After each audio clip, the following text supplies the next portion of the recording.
your love. Watch as the moon and the sun collide over northern lights. Like Pablo Picasso painting the night across the open water. The roots give birth to the dancing leaves, whispering to each other. Our hearts are breaking as our mother grieves.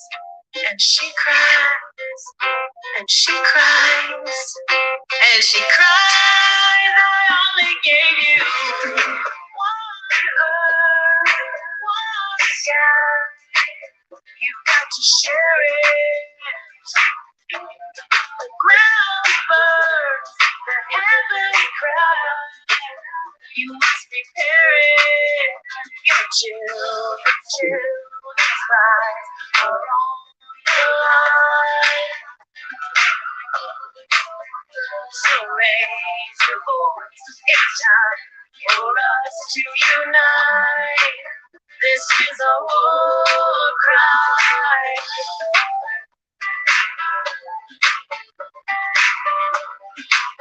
This is a war cry. From the start of creation, she's given all things light, like sweet salvation. Let's take our wrongs and make it right. Material distractions, blinding our naked hearts from the truth, cause a chain reaction that steals the captive fate of our youth. And she cries, and she cries, and she cries. I only gave you one earth, one sky. You got to share it. The ground burns, the heavens cry. You must prepare it. Your children's lives are on the line. So raise your voice. It's time for us to unite. This is a war cry. Let's come together. Let's raise our voice together. This is a war cry. Let's come together. Let's raise our voice together. This is a war cry.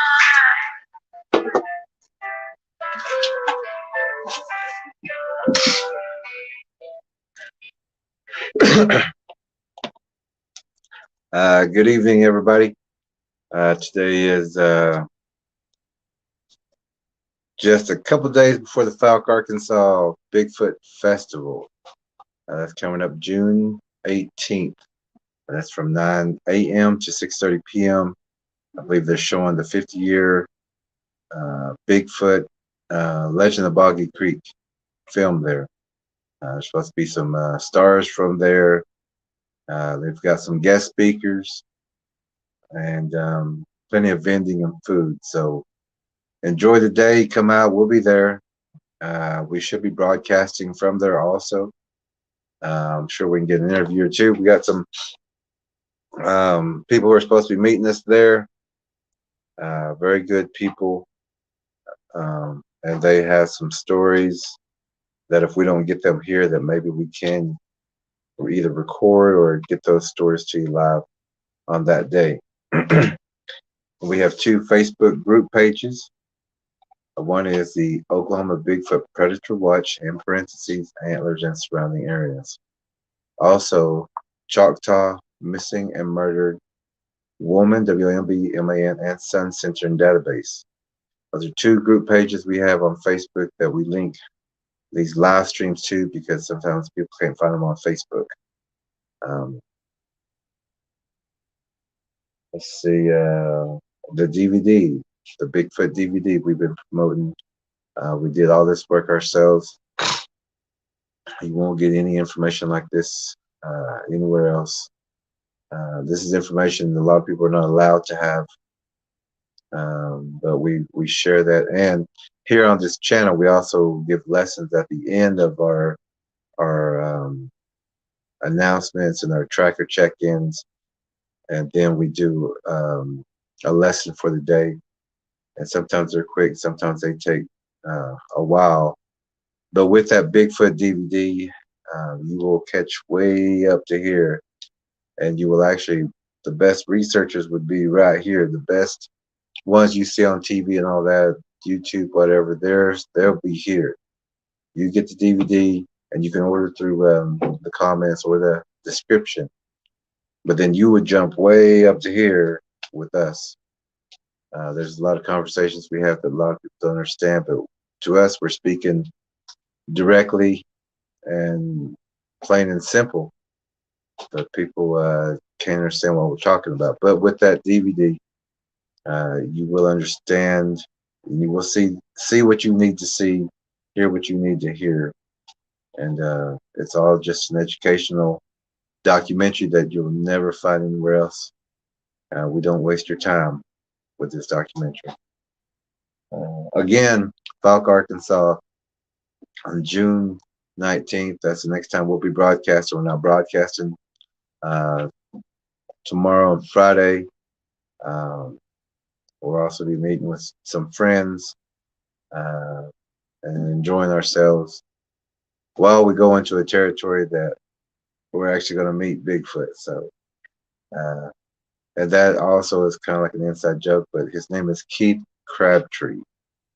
He played the Bigfoot in the film The Legend of Boggy Creek. I do know that I think he had a problem with his knee or something, but we sure hope to see him, and I believe he owes us a pizza.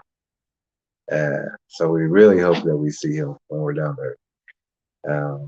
But that's also an inside joke. Okay, so those are the announcements. So now we're going to do the tracker check-in. We're going to make some phone calls real fast, let you hear what's going on, the latest news in these areas that we have. Plus, we're going to afterwards give you a lesson, but we also want to give you a little update of things that are going on here and an update of other trackers who has just found a missing child, they were called, and we'll catch you up on that also. But they were called in to do some work in some heavy duty activity areas and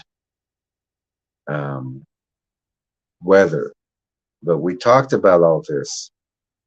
We've been talking about this and what to do, and but we'll talk more about that whenever we get to that. So let me make our first phone call. We're going to check in.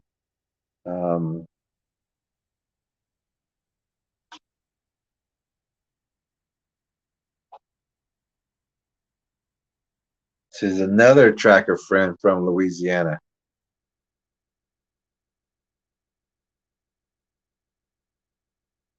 A very good tracker. He also has a channel, and we'll talk with him about that also. He does tracking and fishing and game, I believe, on that other channel. But we'll check in and see.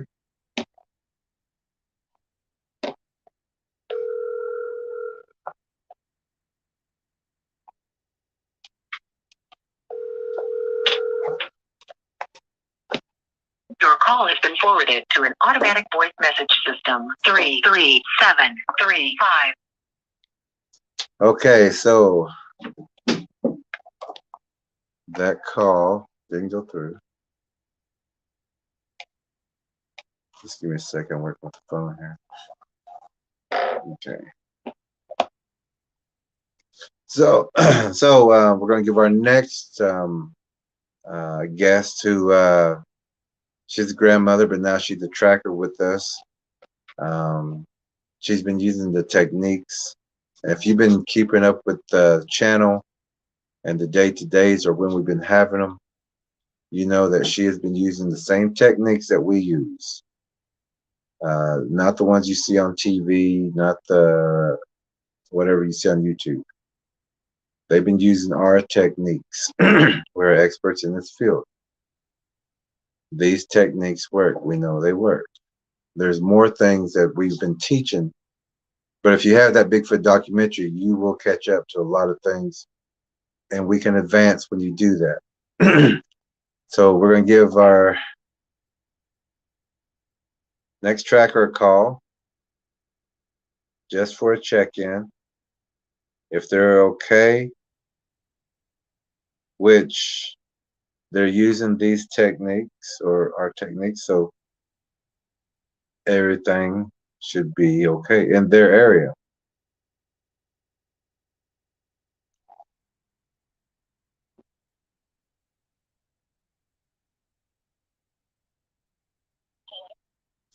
Hey, how you doing? Hey, we're doing good. How y'all doing?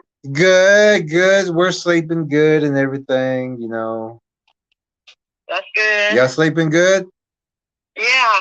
Good. Hey, even tonight we're talking about one of the laws, as well, spiritual laws, and we'll get to that, but it's basically saying if you trust in your faith and trust in your threshold, your home, you know, secure your windows and your doors and everything, that they don't come through. They don't get in that threshold. Somebody has to open that door. So we just have to make sure we always keep people aware to keep those doors shut during these times.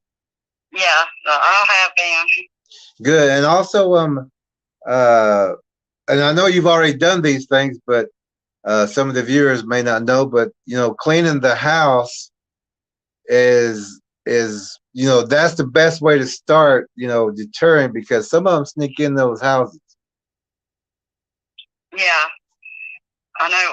When I told you I cleaned this last time, I had the sage in a little glass bowl thing, and something literally hit it out of my hand when I got halfway up. Yeah. With it. Did you have anybody else in the house with you? Yeah, I did. Did anybody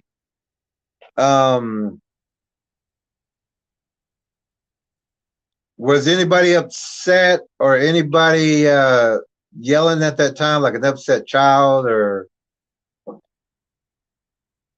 No, they wasn't. Okay, good, good.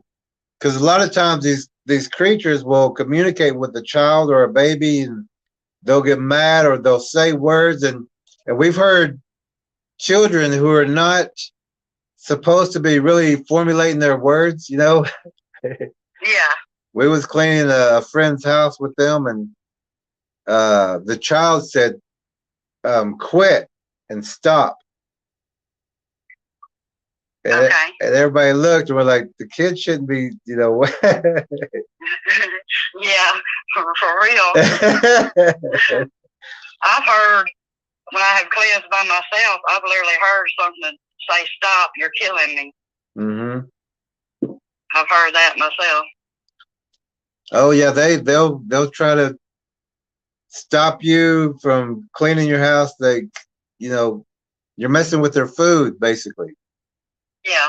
Messing with their survival. So, but that's okay. We're not here for their survival. That's right. And we are not food for them. Yeah. So everything's going good, huh? Go ahead. Everything's good except for yesterday I took my grandkids to the park. It's about 5 miles from my house. Mm-hmm. It's a little park. It's on a dirt road by a church, or kind of down from the church. And my 5-year-old grandson said, what's that little black thing right there looking at? I didn't have my phone with me. I wish I would have, where I could have got pictures. But he says he's seen a little one looking at him out of the woods. It was black, is what he said. So I'm going to be taking them back to that park so I can get around there and look and talk to some people, so I can clean that brush line up around that park. Yeah, I can't wait till you get that gift Malcolm sending. Okay. Yeah, I'll be looking for that. Yeah, because it talks about roadside parks and um those hiking, those those little jogging trail parks, like a small kind of Yeah, I know what asphalt. you're talking about. Yeah, those are, and anything around daycares, those areas they're really watched. Okay. So if you find a daycare, do that 50 yards out, but be careful around there because they are there around the daycares too. Okay. But yeah, I was kind of well, I was talking very good about you about the techniques and how that if we now that we're calling now that you should probably be saying, yeah, we're good. Yeah, I had to use my car alarm once for the thunder today, but we're good. That's I used it one time and they gone. good, good. They know you're aware, Yeah. and they don't want to. They don't want everyone in that county hitting their alarm at the same time. Yeah. So they're tiptoeing around you right now. They're doing the same thing here with us. They've backed away and they've given that distance, and they just haven't. Not like they were trying whenever we first got in this area. That's good. I'm just so glad they backed off of your area. Yeah, me too. Especially with them gigantic ones. Oh yeah, yeah. They'll. I mean, it's it's something about our neighbors and everything, and the people who scoff and the people who don't want to know that these things are there. Then things happen to them. Yeah. Hmm. But Yeah, I've been quite surprised with that. My neighbors so far have actually, I think they may have seen stuff themselves because every one of us believed me so far that I've talked to. good, good. I'm sure. I'm sure they seen something or heard something, and they just needed you. Yeah. Uh, well, I'm glad everything's going good for you. And remember, just lock up and make sure everything's secure and just sleep tight. Yeah. You're That's you're what I've been doing. you're okay, and don't dream, but rest well. Yeah. Yeah, I make sure I have that talk with my grandchildren every night, say their prayers, and make sure they say they're not going to dream. Good. And that protects them even while their body's resting. Yeah. Now They told me this morning that's the best sleep they've had. they haven't had any dreams. That's so awesome. They Yeah. keep their energy. They don't get fed on in those dreams and things. So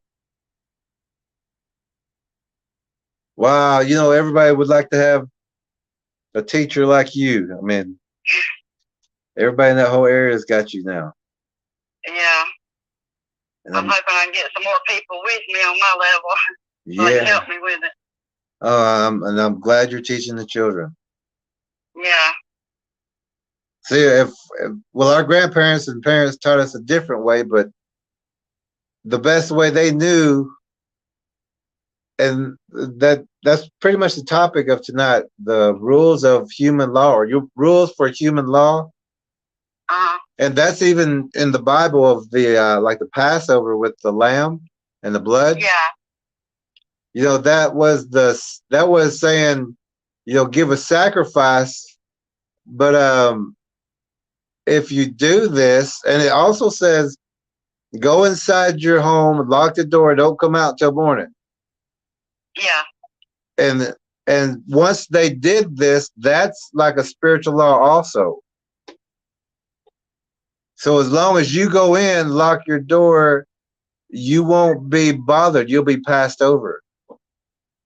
Yeah. And a friend was reading that and let me know all that information and everything today. Okay, that's great. So, I've been doing that. I know. And I was just kind of letting you know that we're talking about that too, and it's also in the passages and everything. So yeah, it's all there.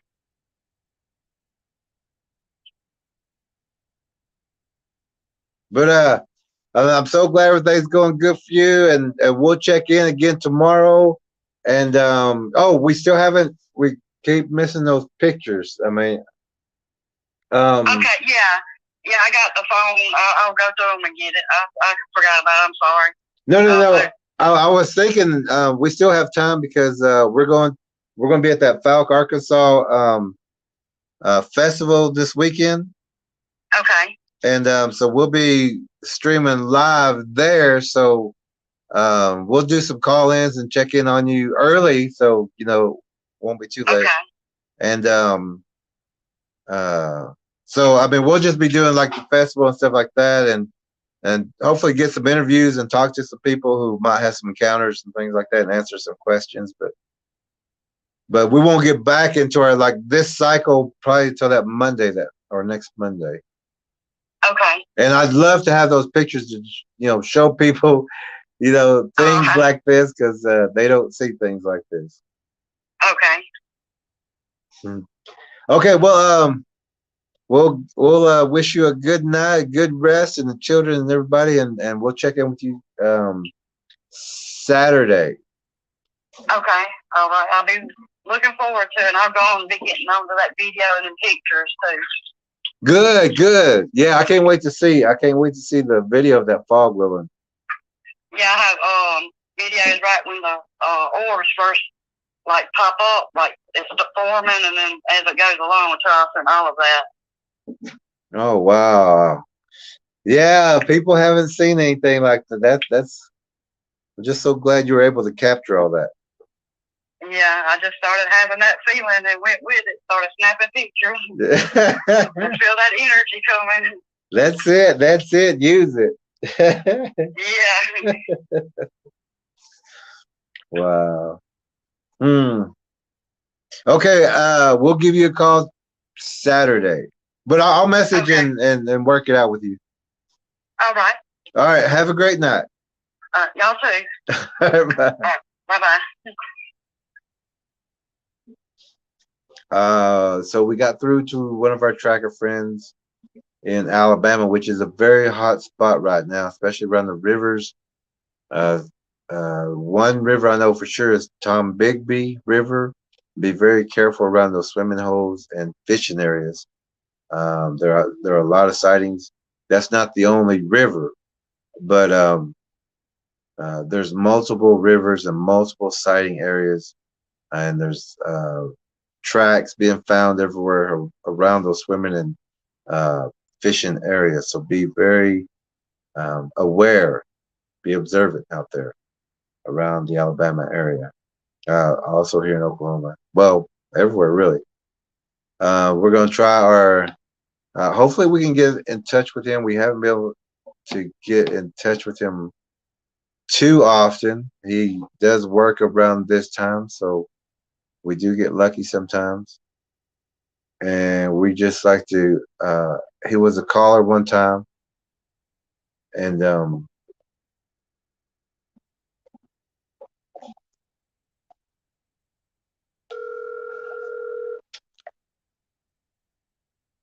we helped answer some questions for him. And now he's secure around his home. As everyone that we've talked to who's needed some information.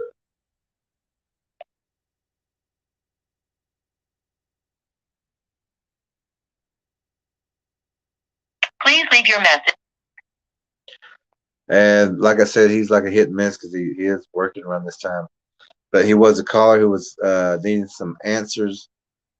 He had activity in his area. He wanted to share an experience and get some answers, which we did.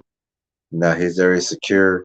Just like the caller before, they had a lot of activity around the area, watching their grandchildren and everything. They started using the techniques that we gave them, and now they're sharing those techniques. Now they're their techniques. Now they share those techniques with friends and family. We're gonna don't forget, this is on a lot of this information that you need is on this Bigfoot documentary. The people who have deterred Bigfoots from their areas who have saved lives have either seen this documentary and used it, or they've contacted us beforehand, and we've gave them the information and the knowledge they needed to either deter them or get to places and get back safely. We've shared information on how and what to look for, what certain sounds, and just a lot of information for a lot of people. But in that Bigfoot documentary, you do need that. Everyone needs it. I can't stress that enough, because when you get it, you will use it. It's like a handbook. You'll see things, you'll hear things, you'll know what they are, you'll know where to go, you'll know um, where to look for a predator's ambush, you'll know what they look like, you'll know how to find them, and their traps.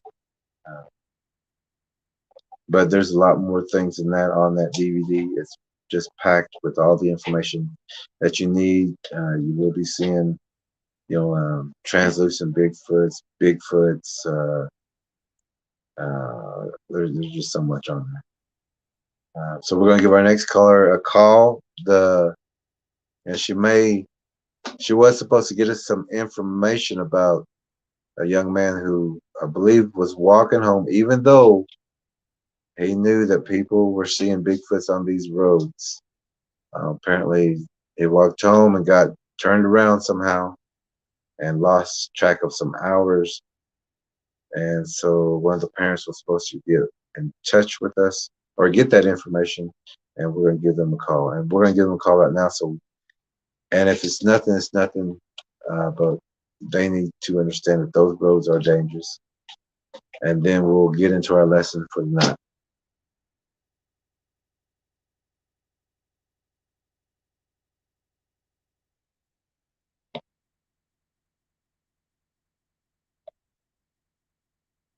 And they too may be at work, and if so, we will go on to the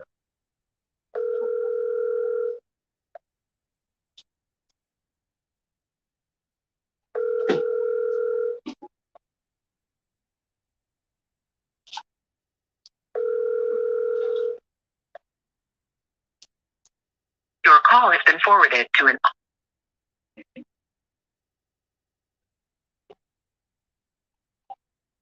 Okay, so hopefully they'll give us a call back. They were tracking a story for us, and it was around their friends and family. And this just happened the other day. So I do want to give you an update real fast. We did get a call yesterday afternoon, and this is not in our area, but we got a call in the afternoon from another tracker friend in the northern regions that they had been called out on a missing child case. They took it upon themselves because they knew the family and the authorities. They said they were going to wait 24 hours before to report the child missing. Yeah. And there was a big storm moving in. So our tracker friends also are, ex-military with, I would say, special forces. Some of the best trackers, but they also need the Bigfoot documentary for their areas. But they did give us a call and let us know that they were going in, and they also asked for some information on Bigfoots, things to watch for, and certain safety things that they can do out there to where they all make it back without any altercations or incidents with the Bigfoots that this girl was lost in that area. And everybody up there pretty well knows that's a Bigfoot area. That is a hot spot. I did not get the call back yet, although we do need to talk. This is what I was told or informed of, that we do need to talk more. They got a couple more questions because they want to know more, because all the information that we gave them was accurate and exact and direct. And some things happened exactly like we said would happen. So these gentlemen, uh, these warriors, these men, uh, found the young lady, found the girl. As far as I know, it was in a cave, because when they were, using the comm link, that um, you could hear the weather, you could hear the wind. I mean, you could hear the wind more than you could hear the person speaking, and that also is something that we talked about, and we also talked about fog, and we've talked about that here on this channel, but it is also in the Bigfoot documentary. Information that we've shared to deter Bigfoots, information that we shared to go in certain places, how to go into certain places, how to get out and home safely, certain things that happen during certain weather times, what to look for and how to look for these things, and where to look for these ambush spots. There's much more than that, but that's also the training that you're going to get on the Bigfoot documentary. Military trackers, we all use this information now. It's common knowledge to us now. We're making it available to you. Like I said, this is information you're not supposed to have.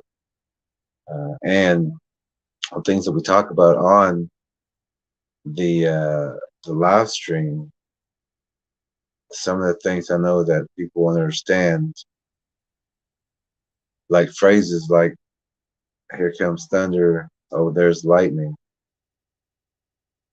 To a normal person, those are just words, phrases, or verbs, but to us and to trackers, we know that means there's groups of Bigfoots in the area. Be ready, get your alarms up, and prepare.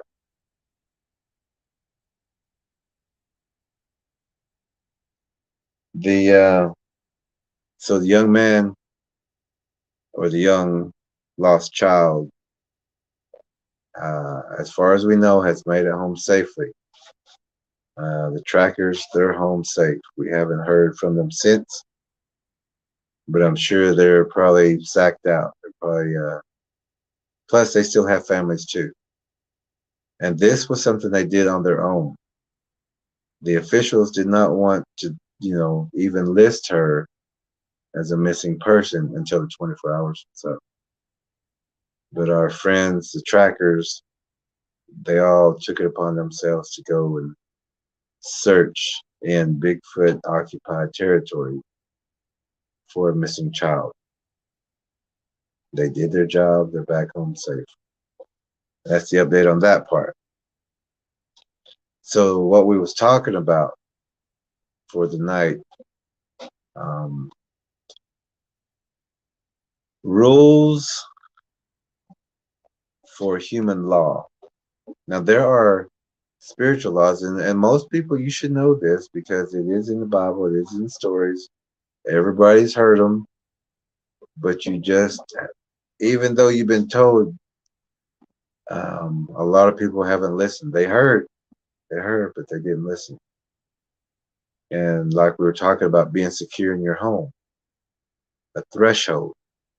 Bigfoots have rules too. They have spiritual laws. if they break these laws, they get the punishment by other Bigfoots. Now, there are levels of authority of Bigfoot, and there are different groups. Uh, Give me 1 second. Let's see if we can get this going. Hey, how you doing? Do what? Let me see. I think I can you hear me? Yes. Okay. Now it's up. How are you doing tonight? Good. I got off work earlier, but I'm okay. Good. You're in before dark in a way. Uh-huh. Yeah, we was just talking about, thresholds and secure, like if you secure your windows and your, any opening into your house and your doors, make sure they're locked and everything, that these Bigfoots will not come inside your home. And it could be all, even like an old cabin or a shed, and they may push on that door. They may test it for weaknesses, but if it's not weak, they won't come in. Yeah, I believe that. Yeah, it's a rule. It's a law for them. Now, if they can get you to come outside, you're fair game. Yeah, because remember I was telling you that at my grandma's log cabin up in the mountains, it would take off the big pots and stuff off, off of her log cabin.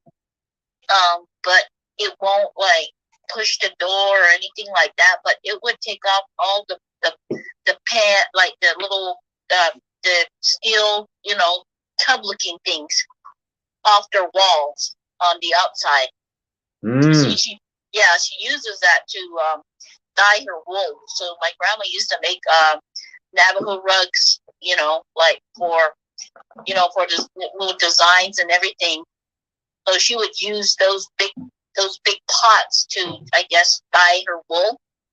So she would put it on her log cabin, like, there'll be nails sticking out. She'll be hanging them up outside, and she would tell me that they would take it off and bang on it. But other than that, I believe that. I don't think they'll go in, because her door was just a wood lock, that she just turns, and it like for a lock. There was no doorknob, nothing. It was just wood that she just turned, so nobody will open the door. Pretty smart. But yeah, it's and you'll always hear like the grandparents always, they're always teaching us or was trying to. Yeah. We were just too smart at that time. like the kids are now, huh? Yeah.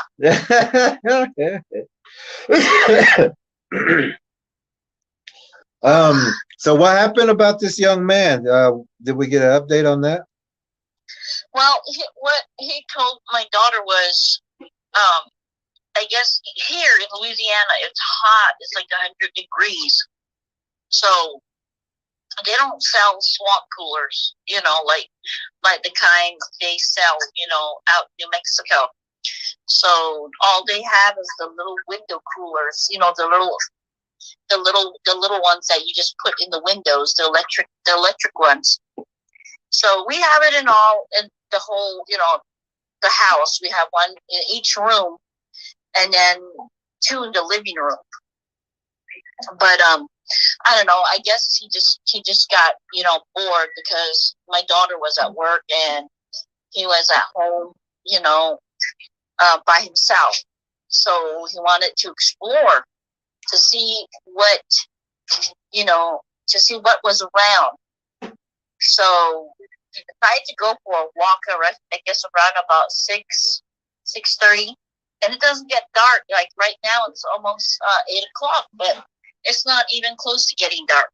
Mm-hmm. So it kind of, he was telling us that it kind of cooled down. So he wanted to go see what was out there. So he started walking around on the back roads. Like I said, I guess he did go on the back roads. Mm. I don't know. He was listening to earphones, so he was kind of, far off, way back in the back. So he wasn't paying attention. And there's no homes back there. It's just road, road trees. But there's a lot of little roads off of the main road. And I don't know where he went. I don't know which road he took. But I guess he turned around. He was like, okay, now it's getting dark. Yeah. So by the time he turned around, he was walking back, and then it got dark. Mm. So there's no, street lights, there's no homes, and he ended up getting lost. So he was trying to find his way back, and he couldn't hear he said he can't hear the highway, he couldn't hear nothing, just like bird sounds and chirpings and stuff. Mm. And he said that he got scared around about midnight. And then it started to like 1 o'clock, and then 1:30, then 2. And then he started hearing things in the woods, like scary things, like walking and tree breaking, and and he just kept walking. Finally, I guess he got scared and he didn't know what to do. So he just got off the road and just stood next to a tree and didn't want to turn on his phone because the light. So I guess he just sat there and was shaking and scared. And he said that he could hear, walking around, men across the road, walking, and all he heard was like gibberish, like or something. He said he never heard that before, and just sat there all night. Mm. And I think about 3 o'clock, he said it stopped. It all stopped. And he was thinking to himself, shall I run? But where do I go? So he stayed there all night. And then finally, the sun started to come up. And he still stayed there. And he said there was no cars. Nobody came by, by him, by that road. So when it got, about he's thinking it's probably about 6:30. He said that he looked around and he didn't hear nothing, so he just started walking fast. And he came across this one, I guess somebody had lived on the right side of the road, he said he didn't want to, but he had no choice but to knock on that person's door. But some guy came out and he asked him, where's Fisher? Which way is Fisher? And he said, what are you doing way out here? And he told him, well, I was walking and I got lost. You're too far. You're far away from Fisher. So the guy told him, I'll give you a ride back. So he went and dropped him off, I guess, right in front of the house. So he got home, but he said he's never going back into, the woods to walk, nothing like that. So that's what happened to him that night. But he had cuts and scratches all over his legs and everything. What time did he tell you if he prayed or not, or what time he prayed? Yeah, he prayed. He said that he was okay. Hold on. He said he was praying probably, like I said, probably between 12, 1, somewhere around there, before 3, when he sat by the tree, and he said that he was just like praying and all that, like,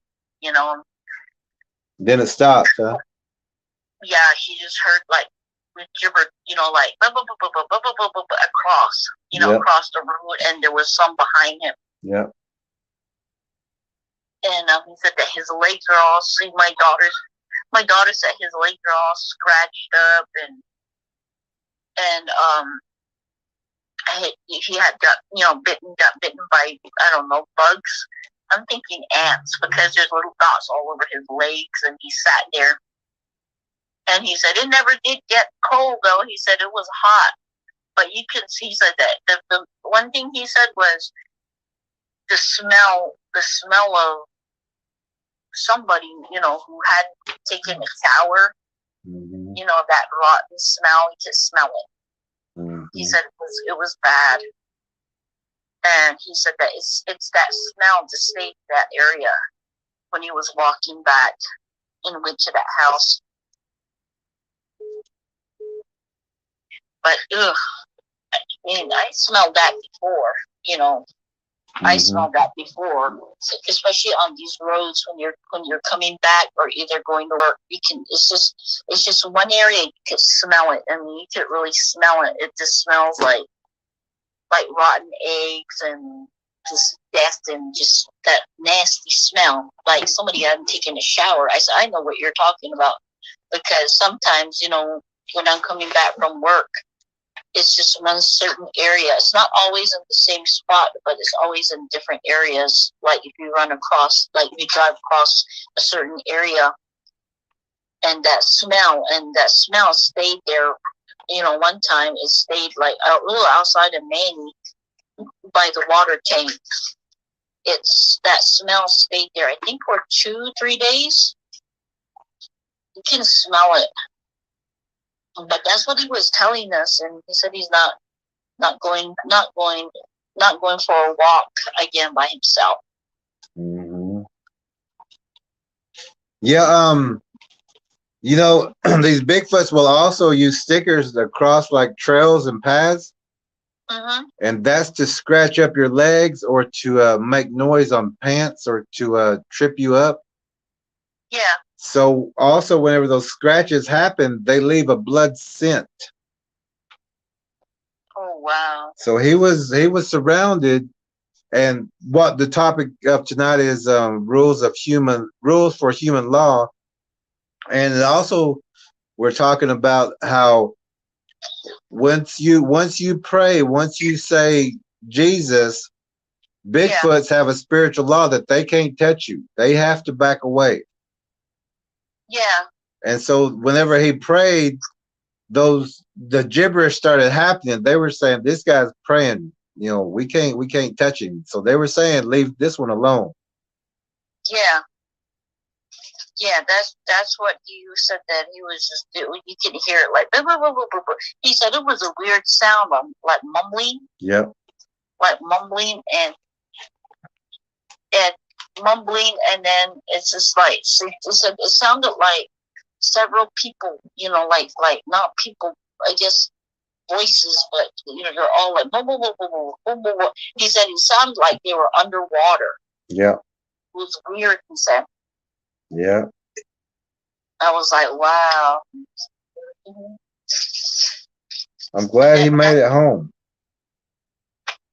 What was that? I'm glad he made it home. I know, me too. I mean, I was praying like, oh my God, I hope they don't take him. And look, I told the town sheriff, the chief of police. I talked to him. He came over, and I told him. I said, my daughter's boyfriend went for a walk and he hasn't come back. So the first thing he asked me was, does he know some friends around here? I said, he just came not even 4 days ago. No, I said, he don't know anybody. But I said, he likes to, explore. Him and my daughter, they went out to go for a walk. And I said, I don't know if you're going to believe me. I don't know if you are, but I wouldn't lie to you. I said, my brother and, then I told him the whole story about what my brother and my son saw, on Liddy Road. Mm-hmm. And I said he went out there by himself, walking all the way to the road and walking back. And I already told him, I said, do not go that way. And I'm afraid that he went that way again by himself. But I don't know if you believe me, I said. I don't know if you believe me, but this is what they filmed, and this is what they took pictures of. Yeah. And like we were talking about, they know about it, but they don't talk about it. Mm-hmm. And all he said was, okay, well, let me go ahead and check over there again, he said. I'm going to keep checking mine there, see if I can see anything. Then I was telling him about, what it was chasing my son. And it was growling at him and swinging his arms, like the arms were all the way down to the knees, and it was swaying back and forth, making noises, and he was just looking at me. And then I said, "Do you believe me?" And he said, "Oh yeah, I believe you. People talk about it around here, so now I know. They know." So yeah, I was going to ask him if that's the reason why there's nobody outside, but I was too worried about him. So he said, "Let me go ahead and go check." But he actually, for 2 hours, drove all on these roads, but he didn't go down, I guess too far down on the on that dirt road, because if he did, I'm pretty sure, my daughter's friend would have, seen him, and he would have jumped out, and said, "Hey, I'm here." But he came back and told us that he couldn't find him, and but it looked like he knew that that they're around. I'm pretty sure he does, because this little area is small, and he's like the chief of police in this area. Yeah, he would know. Yeah. So. Well, he may not have ever seen one, Mm-hmm. but he sure has gotten calls and reports from people. I think so, because he was just like, I got, he acted like he knew, and he was worried about him. Because I told him, I said, "What if he gets killed by one of these things?" I keep telling the kids that, but they keep wandering off over there. Yeah. So he told me the woods are dangerous, and I kept saying, "There's something in those woods, and it's Bigfoot." I said. Yeah. He just agreed with me. Yeah. And that's when he was like, I'm gonna go ahead and keep checking and see what I can see. So my husband Dwayne told him this is somebody's child. He just came for a visit, and now he's missing. Because I would be worried about my child too. So and I think three officers showed up, and one of them, I think he said one of them was re-driving up and down here. He's taking care of this area or something like that. But he showed back up in the morning. I mean, but he did have all those, scratches and everything on his legs, bites and everything. Yeah. Has he already went back home, or is he still with you? He's still with us. I think he just right now. I think let's see. He was sleeping all day, right? Yesterday. Yeah. Yeah. My daughter is with my little ones in here. He slept all day yesterday, and then he was saying that he wasn't feeling good. He was sick. Well, did he have any bruising or puncture wounds anywhere? I think just his legs, where the scratches, how when you get really deep scratches, it kind of dries up like blood. Did he fall asleep? Did he fall asleep at any time? I don't know. I don't think so, because he said he stayed up all night. I don't know if he dozed off or bit. But I need to ask him some more questions. But he was sleeping though. He was sleeping. He wanted some sleeping medication. So my daughter took him to the hospital here in Manny, and but his feet had like, how like when you have no shoes and you're walking around, and it has like like blisters and there's scratch marks on it, and it's raw. That's how his feet looks. Can y'all get pictures of all this? Yeah, I can. Get pictures of his feet and any of that bruising and on his back if you can. Okay. Look for any small puncture holes or scratches, you know, or bruises. Okay. Okay, I will. But his feet, it looks like, you know how like if you're in water, you know, you get that whitish color, Yeah. like raw. Yeah. That's how his feet looks, and it was pink, like pink and scratches. I said, "What the heck did you do?" And then he said he lost one side of his shoe. I said, "How did you lose your shoe?" He said, "Because I was trying to hide." So I think he has more to tell. Yes, he does. You know, but he's just like kind of, you know, don't want to relive it. Mm-hmm. You know, like what he went through, or either he's embarrassed to say that, okay, I heard something and I was hiding, you know, like, or running something. But I'm gonna, as soon as he is really okay to, you know, talk about it, then I'll ask him more questions. Because you can I think he was still sleeping again. Yeah. He said he was sick or something. Something's wrong with him. I was gonna also see if he would also want to talk, and you know, we don't have to talk on the live stream, but if he wants to talk about it, I can fill in some answers for him. Okay. All right. I'll go ahead and I guess have him call you. Yeah, just whenever he's up and ready, and if he wants to, you know. Yeah. But I have the answers he needs. Okay. Okay, I'll go ahead and let him know. But okay. He looks like he's in shock. Yeah. You know, like he just wants to sleep, and he's just saying that he don't feel good. He doesn't feel right.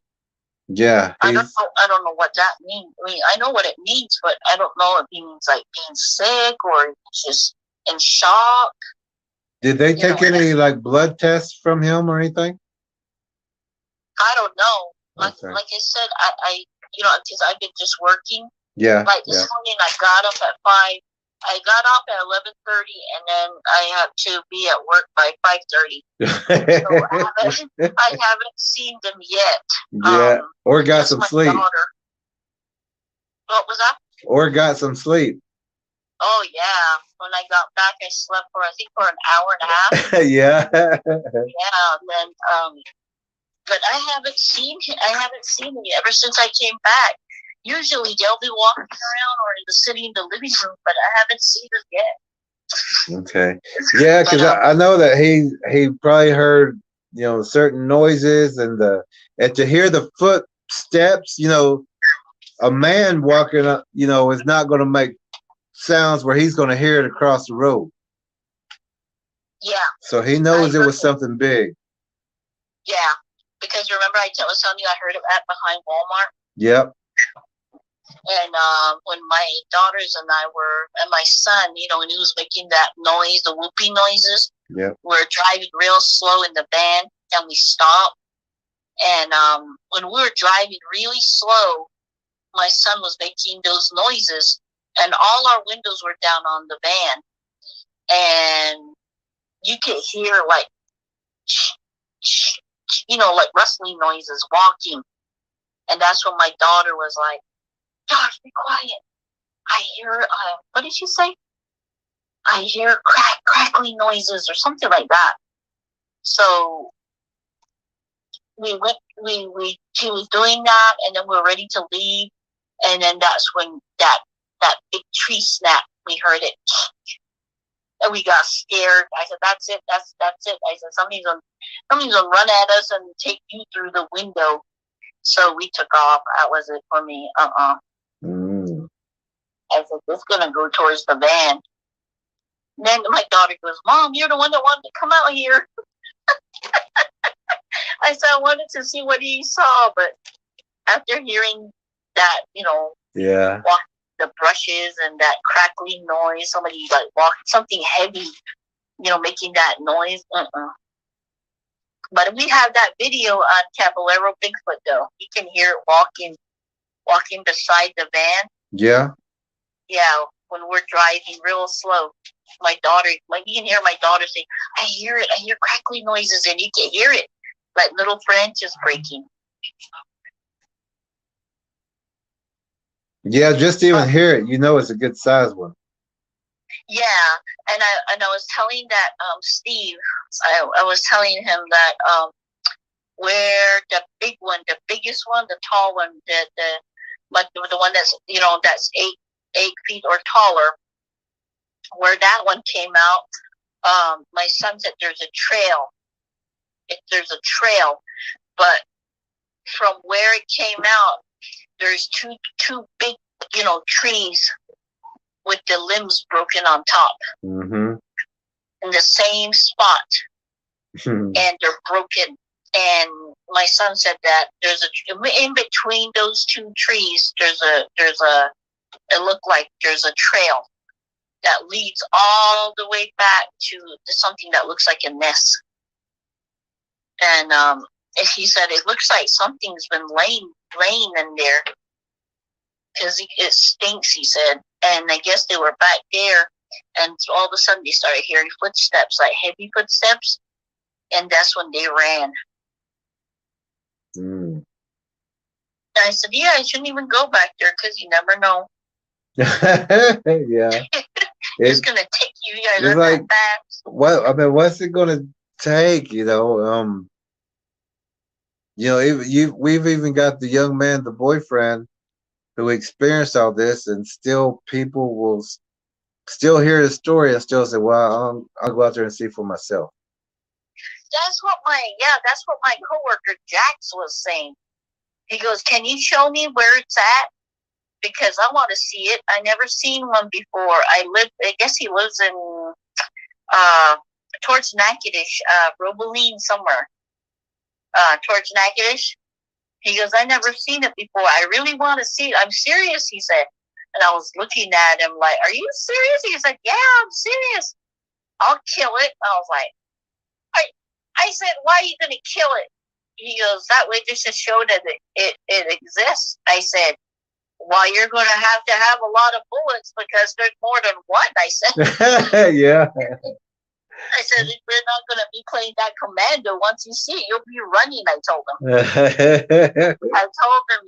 I said, you even told me that you're too skinny to protect any lady, so, okay, how are you supposed to protect yourself when you say so yourself that you're too skinny? He was laughing, looking at me, but he said, I'm serious, I want to see it. I was like, okay. Mm-hmm. But I haven't seen him yet, though. Yeah, does he take the stuff out of the dumpster? Does he work with you, or? Oh, my coworker? Mm-hmm. Yeah, he doesn't take anything to the dumpster, but I worked with him for about 3 years now. About 3 years now. He's a young guy.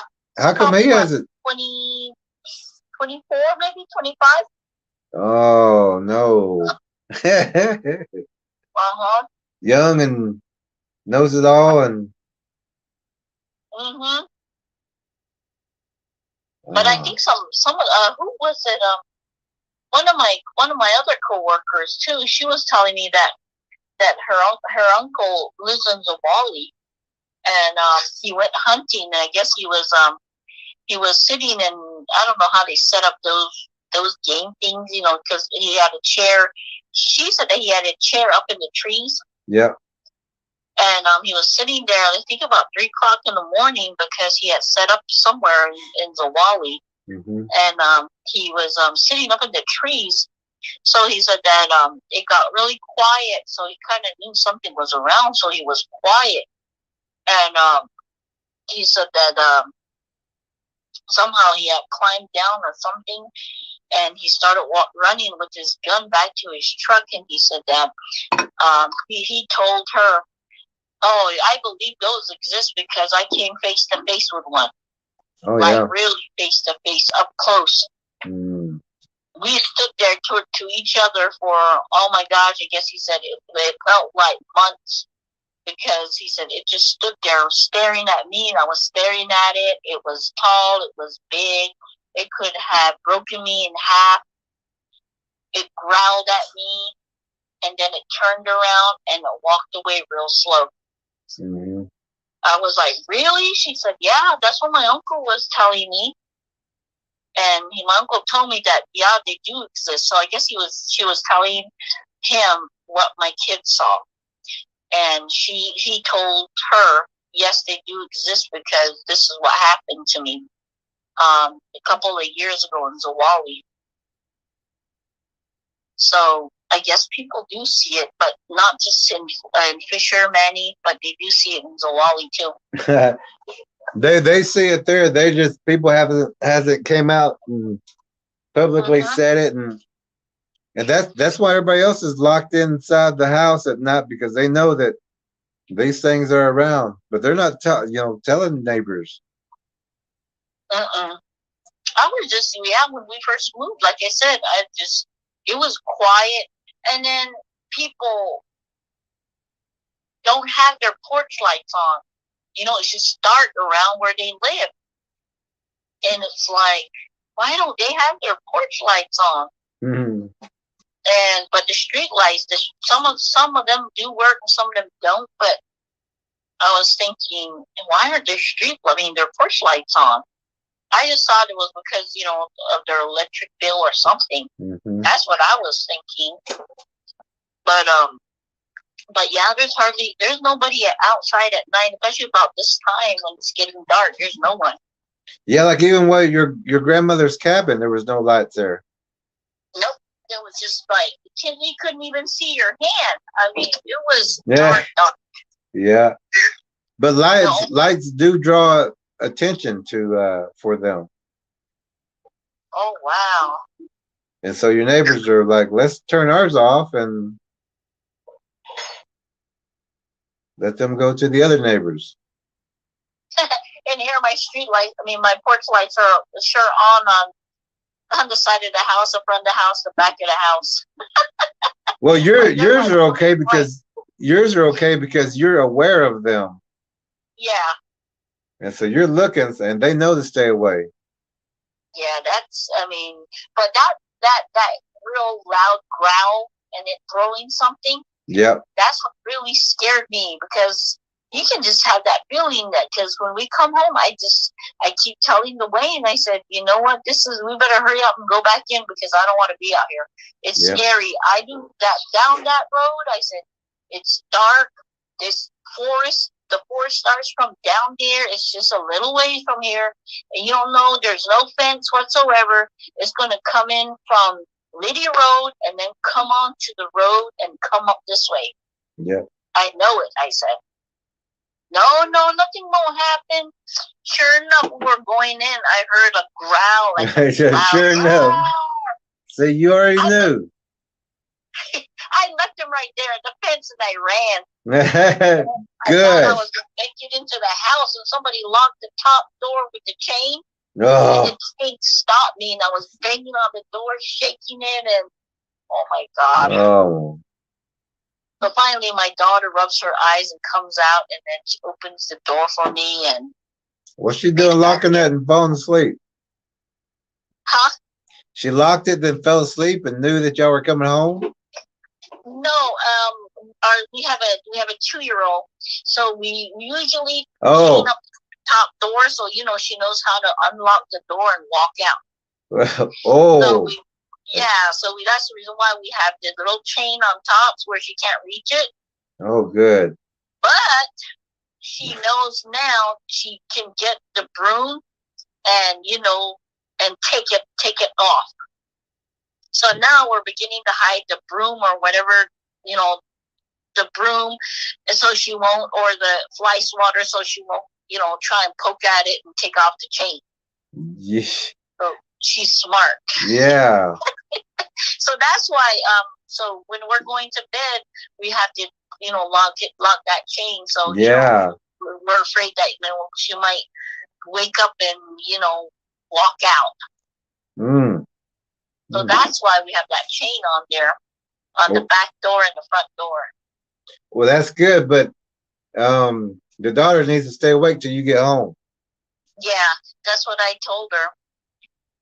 And it is. I mean, it's. I mean, I didn't think that it would be so close. I mean, I knew one day, but not this not day. Like this really. Not this day, huh? No. And especially it throwing something. Yeah. Dwayne was saying it sounded like a tin, like a tin, something. It went ding, ding, ding, ding. I was like, oh, that was it. I took off. I was just like, I'm not dying tonight. Yeah. He said, it's gonna be fine. Just walking really slow behind me. I said, you die. I'm running. So yeah. Yeah. I'll wait for you over here. And then my son goes, my mom runs in and tried to run in. The door went through her bag. Well, mom's safe. How about that? And we were laughing. I was like, you could have opened the door. He goes, I was sleepy. But he said that sometimes, when my son can't sleep, he'll be watching, like TV, but they'll be on like, not too loud, but because of his daughter sleeping. And he both of them hear like yelling sounds outside and all that. Yeah. Yeah. But they don't tell me though. Okay. Yeah, but they don't they didn't tell me this until like I think a week, 2 weeks later. Oh yeah, we hear it at night. I was like, wow, you guys should have told me. All right, coming back tomorrow? Yeah. Okay. Love you, bye. But yeah, I keep telling the girls, you guys better be careful. Well, Hillary lives a little ways from here, about maybe 30 minutes away from where we live. That's my daughter, Kristen. She's going back to stay at her friend's house. But they live in the woods. So I told the girls to be careful. Oh, they live out even further? Yeah, they live like towards Natchitoches. Towards Natchitoches, and there's a turnoff. I forgot what it was called. But they live like further back in the woods. But where the father and the mother live, Hillary's parents, there's a double wide, but the wood line is like further away from the tree because I guess it's a big spread of land, and they have like cattle and they have a chicken farm, all that. So it's not, the woods is kind of, far away from their house. But you have to travel through the woods to get there. Yeah, that's what I told them. I said, be careful. She said, no, Mom, we just stay inside. That'll work. Yeah, but it is. I mean, after that, I told Dwayne. I said, you know what? It's getting too scary because you have to really be careful. Yeah. Especially behind, the neighbors behind us. They still haven't. I don't know where they went. Yeah. Their electric's still off, and I asked my son. I said, I wonder where these guys went. Oh, Mom. Oh, okay.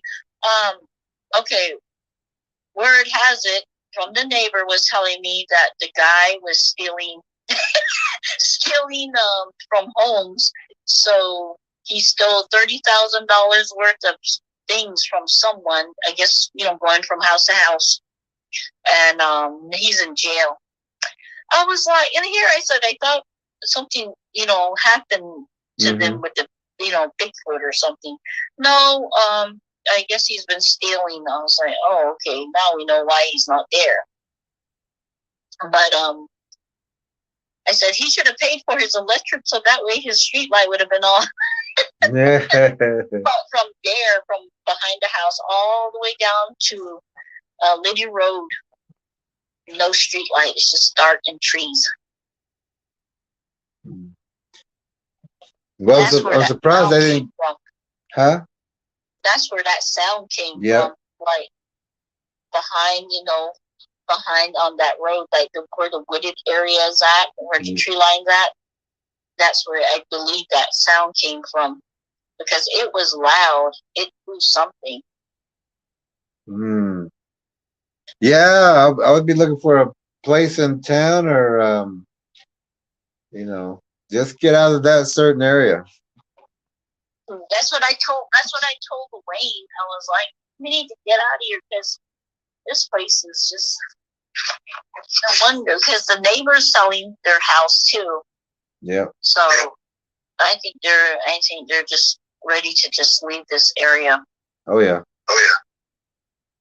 Before we moved in, there was a lot of empty homes here, and then people started to move in. But now this guy's moving out. I think he sold his home. I'm sure a lot would. I always get a good deal in those places. That guy Steve was telling me that he took pictures of or his little game camera. Yeah. Around his house, he took it took pictures of some standing, sitting, Mm-hmm. And the one that was sitting, the one he sent me, I don't know if it was sitting, kneeling, something. He was doing something. That one with the real dark black, the one that where it looks like a gorilla. Mm-hmm. That's kind of my son said that's what he's seen. It was black with a dome head, and it was tall and big.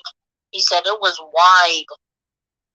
That one scared me. My son said that's the reason why I was shaking, trying to not really shake with the phone. Yeah, I can see that. And my little brother, that he was walking towards the little one just to see, just to see, and didn't see the big one. Yo, yeah, like you said, to the other guy, there's more than one. Yeah, and I guess my son said that it's coming or something, and my brother stopped, and then they both started running back towards the diesels. There's some diesels that parked on top of the hill, but he said that they were running up that way, and when they got close to the diesel, in the brush, it was like loud noises, like to us, he said that it didn't sound like running. It was like strides. Okay. Yeah, like it was boom, boom, boom, boom. But he said that we were running, but it sounded like they were just like strides. Yeah. I said it's probably their long legs. Yeah. Yeah. Just imagine it running. I said. Yeah. It caught you guys. And my son was like, "You're right." He's like, "You're right." I said, "You guys don't go over there no more. I already told you guys that." But now that guy knows. Yeah, I was gonna say, I hope they listen to Mom sometime. And that guy knows now. So, but he said he was still sick. I don't know if it's mentally, like if he's in shock still. Well, if he was bit, he would feel nausea,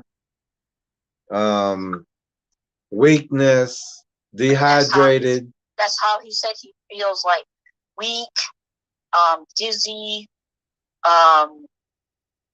like just weird. I said, you're probably still in shock. You're still trying to figure out what was out there. What if, it came at me? What if it dragged me? I said, all those things. Yeah, and whenever you get some pictures, wherever those bruises are, if you got a magnifying glass, see if we could look for any small punctures. I mean, just anything. Okay, I'll ask my daughter to see if she can check on his legs. I know it's mostly his feet and his legs. Yeah, and also on his legs. Let's get some good pictures, but let's look also for small, like scratches that are not like you would see with a sticker bush. You know what I mean? Yeah, like, yeah.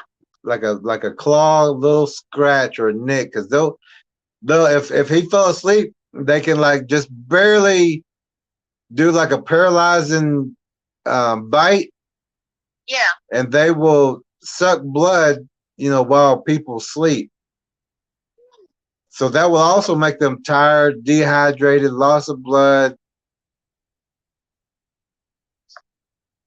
Yeah, he was yeah, that's what he was my daughter was saying that he was, not feeling too good, dizzy, tired, Yep.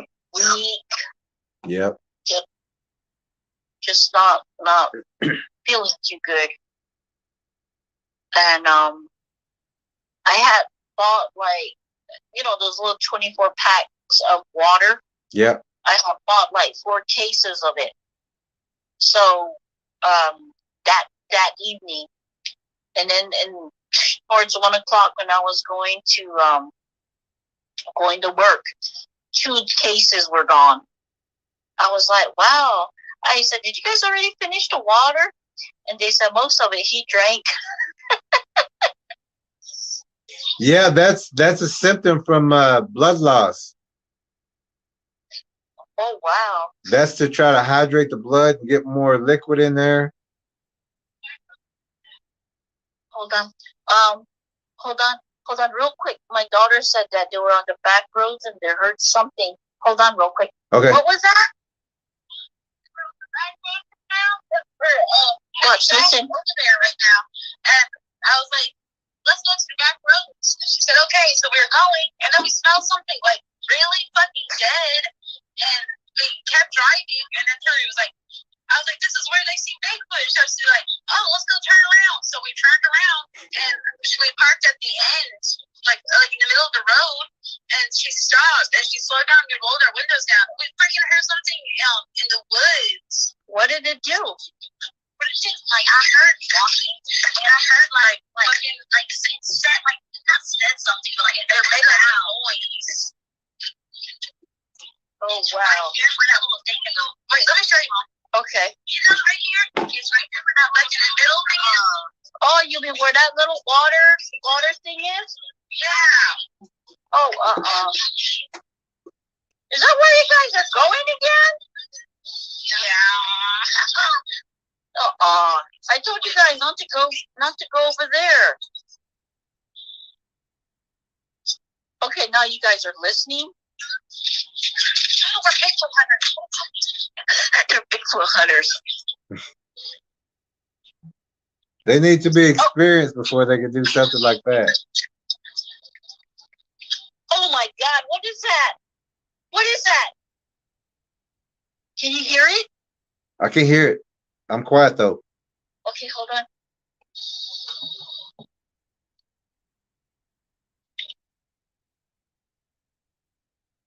Oh my God.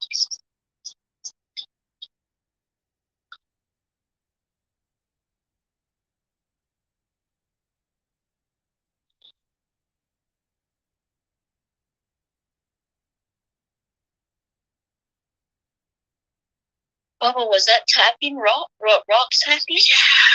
Did you hear it too? Yes, I heard it on the phone.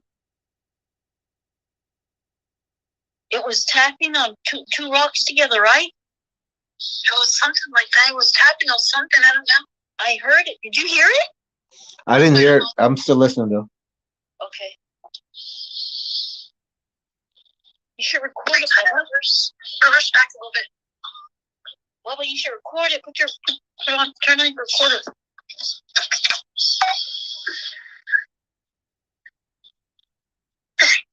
See?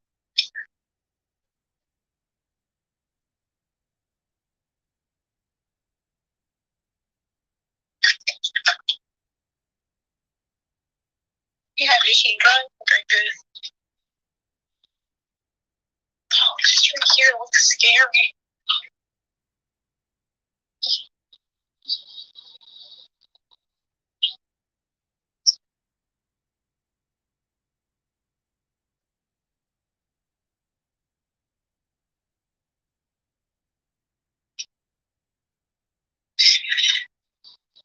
No, No, what is it? Make a fucking weird noise. What kind of noise?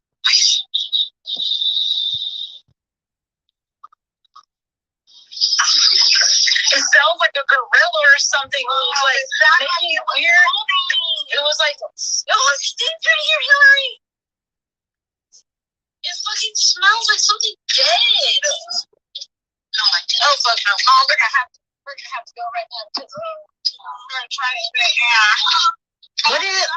It sounds like a freaking gorilla. It was like sniffing and like weird. It was like grunting or something, but it was like really low and like tapping, like. Ugh. Did you hear that? Yeah, but if it's that close and you can smell it, I would say y'all go inside and talk about it. Oh no, they're driving. They're driving back. Oh. That's my daughter going back to her friend's house. Okay. As long as they're in the vehicle. Yeah. Are you guys going now? Get away from there. All right. Yeah, make sure they get in before dark. Okay, tell them to get in before dark. Okay, my daughter said that her friend wanted to turn around. They turned around. Where it smelled really bad, they heard like gorilla noises, like grunting and sniffing, like something sniffing around, and it was grunting. And it was like tapping rocks. I heard the tapping rocks. That's why I asked you, did you hear that? Did you hear that? It's tapping the rocks together. Yep. I wonder what it's doing. That road, are they close to where they're at, or are they far away? Oh no, that road is on that road, Liddy Road. That's the road to the house? Yeah. Do a lot of cars go down that road? Nope. That's where the diesels go. I think that's toward the wood. What do you call those? Loggers. Yeah. That's where they park their trucks. No logs on it, but I think that's where they park to rest or leave their vehicles there, and then they go home. Yeah. But it's on top of the hill though, and then from where the loggers leave their vehicles. It's uphill, even on top of the hill, and then the road goes down, kind of like a roller coaster. It goes down, and then it goes like a little flat area, and then it goes back up. So where they were at it's like a like a little bridge, way down at the bottom, and it's like a little bridge. You cross it. And then it goes back up. So they were parked right on that little bridge. And when you're going back towards Fisher on your right side, and it's a stream. It's like a little stream that goes through there. And it's like, how like, they have those trees, that they bend. There's trees that are bent down there right beside that river. Yep. And my daughter was saying, "Look, Mom, it looks like something lives there." And my daughter said it's right there in that area. They heard it smells bad, like rotten something. So that's why they slowed down and they were listening. And I heard the rocks like ting ting ting together, like, and it was loud. And that's when my daughter said, Mom, it smells like it's sniffing around. It sounds like a gorilla. It must be close to that road if they can hear it. Yeah. Oh, yeah. And they know that car. I mean, they know when that car was coming down that road. Yeah. Oh my gosh. And this time right now to around July 20th, I would say, is a time when they have more missing females. I believe so, but I think, like you said, I think they just kill like the males because the guys that that went fishing is nothing but men. Yep. And they end up dead. Yep. And women. That's why I told my daughters not to go that way, but they already went. See, they don't listen. Yeah. at all. Because they will rape the girls. They will feast on the girls while doing that, or they'll try to breed with them and try to keep them to try to make a baby. I mean, not a baby, but a offspring of it. Exactly. I think I'm gonna tell them to watch, since they're going back to Hillary's house. I'm gonna tell them to watch that one movie we're talking about, where it was breeding with that lady. What was it called? Was that Primal Rage? Yes, I'm gonna tell them to watch that so they can get scared. Yeah, and that scared me. Yeah, but I think in the movie that was kind of the kind version. Yeah. Because it would be more of a forced than what it was on the film. Yeah. That was the nice version. And it was where it blended in with the woods. I think that's really, and then that one you showed me, where the face was behind the leaves. Yeah. And you see the eyes. Yeah. And I think that's how it, that's what they do, because I mean, that thing had to have been close. Yep. For to hear it grunting and sounding like a gorilla, and the sniffing, especially the sniffing. Yeah, and the smell. Yeah, and my daughter said it sounds like it's sniffing.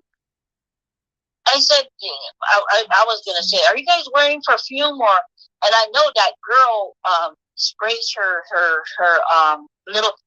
She has like a little Equinox, that kind of like a little Jeep looking thing. Yeah, a little compact. Yeah. Yeah, her dad got her that car for her graduation, so that's her car. So I know she sprays, inside with incense and stuff.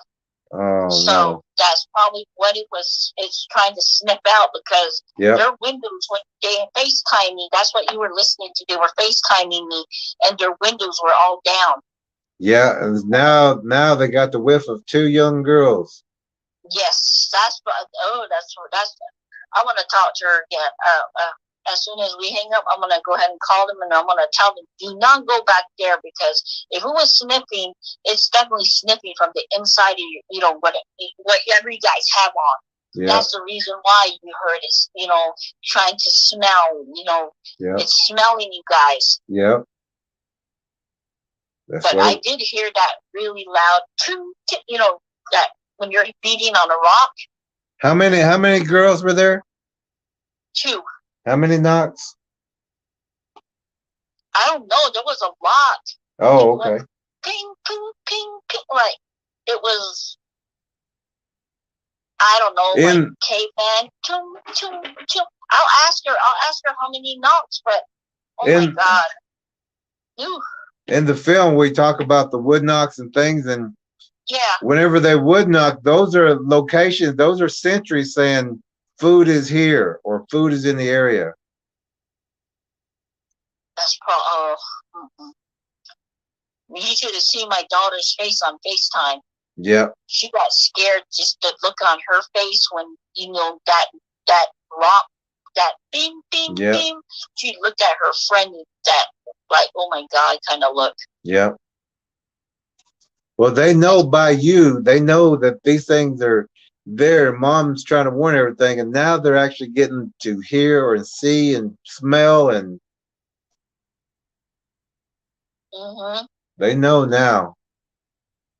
Ugh. And I mean, I'm just amazed that, like, they heard it. Yeah. Trying to sniff out, it's sniffing something, they heard it, and the grunting, like the gorilla kind of. Yeah. It just reminds me of Bigfoot. Oh, the movie. Yeah. Yeah. Ooh, now it's giving me the creeps. It's scary. It is, and are you gonna bring these young ones to the festival? Yeah, that's what we were planning on going. I almost didn't get my leave approved. Yeah, I was just like, I want to trade with someone because, we'll be leaving like real early, and then my coworker was like, I work 4 to 1, so I was like, man, who am I gonna trade with? Plus, two people quit. So man, I just hope that they don't change my schedule because I asked for that day off. It took them 2 weeks to prove it, but now 2 people quit. Well, that's okay.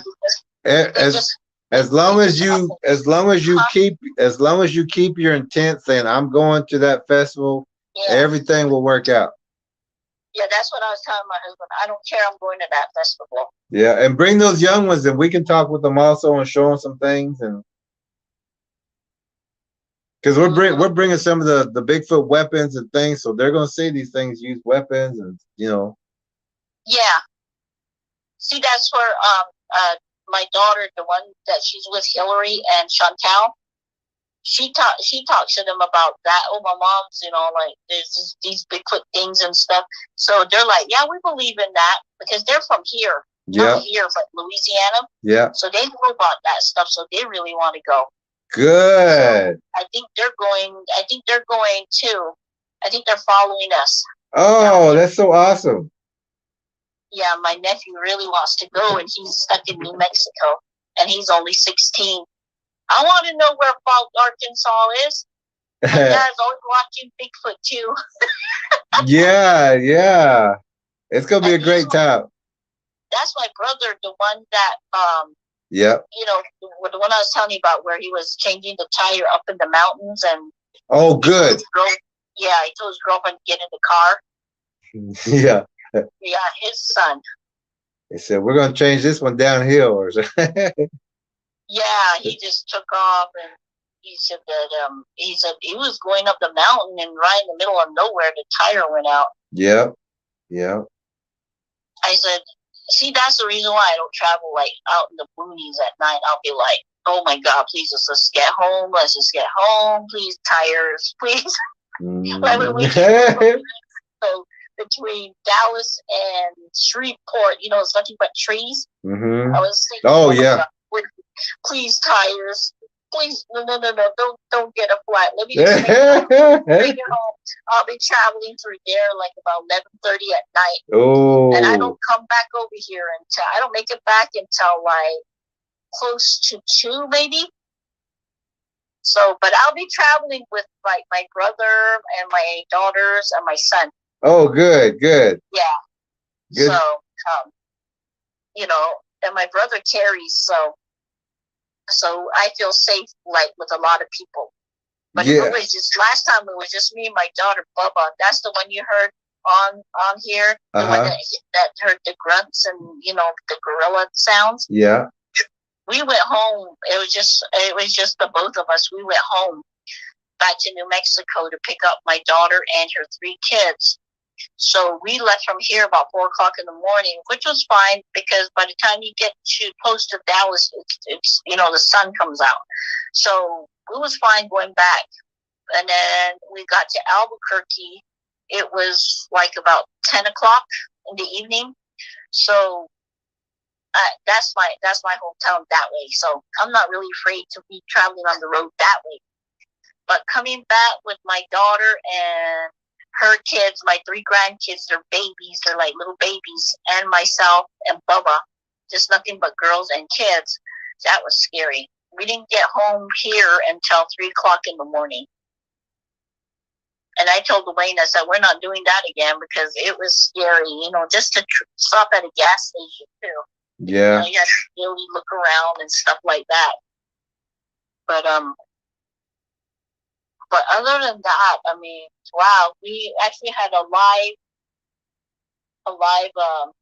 deal now that you heard for yourself that they told you to go back there. Oh, yeah. Told them no. And you even told them no, and they went there and they got all that. When you told them they're there and don't go. Yeah, and then they smelled it. They heard the grunt. They heard a gorilla noise. and the sniffing, you know, like breathing. Oh my gosh. I might have to have been close to them. Yeah, and some of them are so big they could have been leaning over the car and looking down and smelling. Something. They're crazy. Yeah. Oh my gosh. So they got out of there real quick. Good.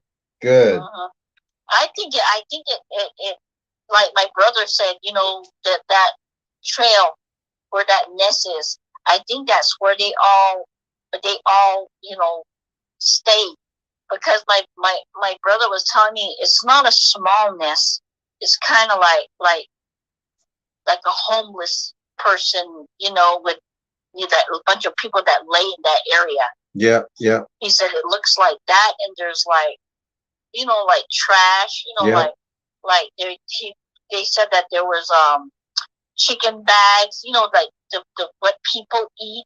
Yeah. Like rotisserie chicken bags. Yeah. You know, trash like that.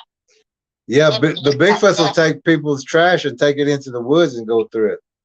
I think that's what happened, because my brother said it's like just in that nest, that thing that looks like a nest. He said it looked like grass, you know, in that one big area it's flat, you know, they're laying sideways, and there's trash like chick bag, you know, rotisserie bags. Yeah.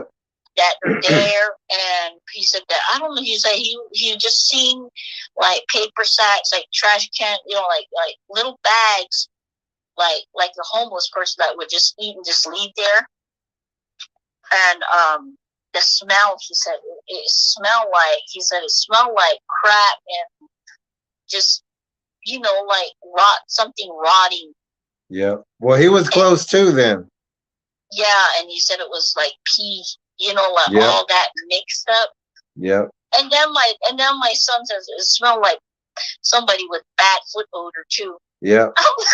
Well, I mean, it's all a mix. It's awful. And he said that he just had a headache, and he had that smell in his nose for days. That's probably what my daughter's gonna be smelling tonight. Yeah, well, let's make sure they stay indoors and secure the area, especially when these things are that close and smelling for them. Yeah, and I bet you they're going to tell Hillary's probably going to tell her dad.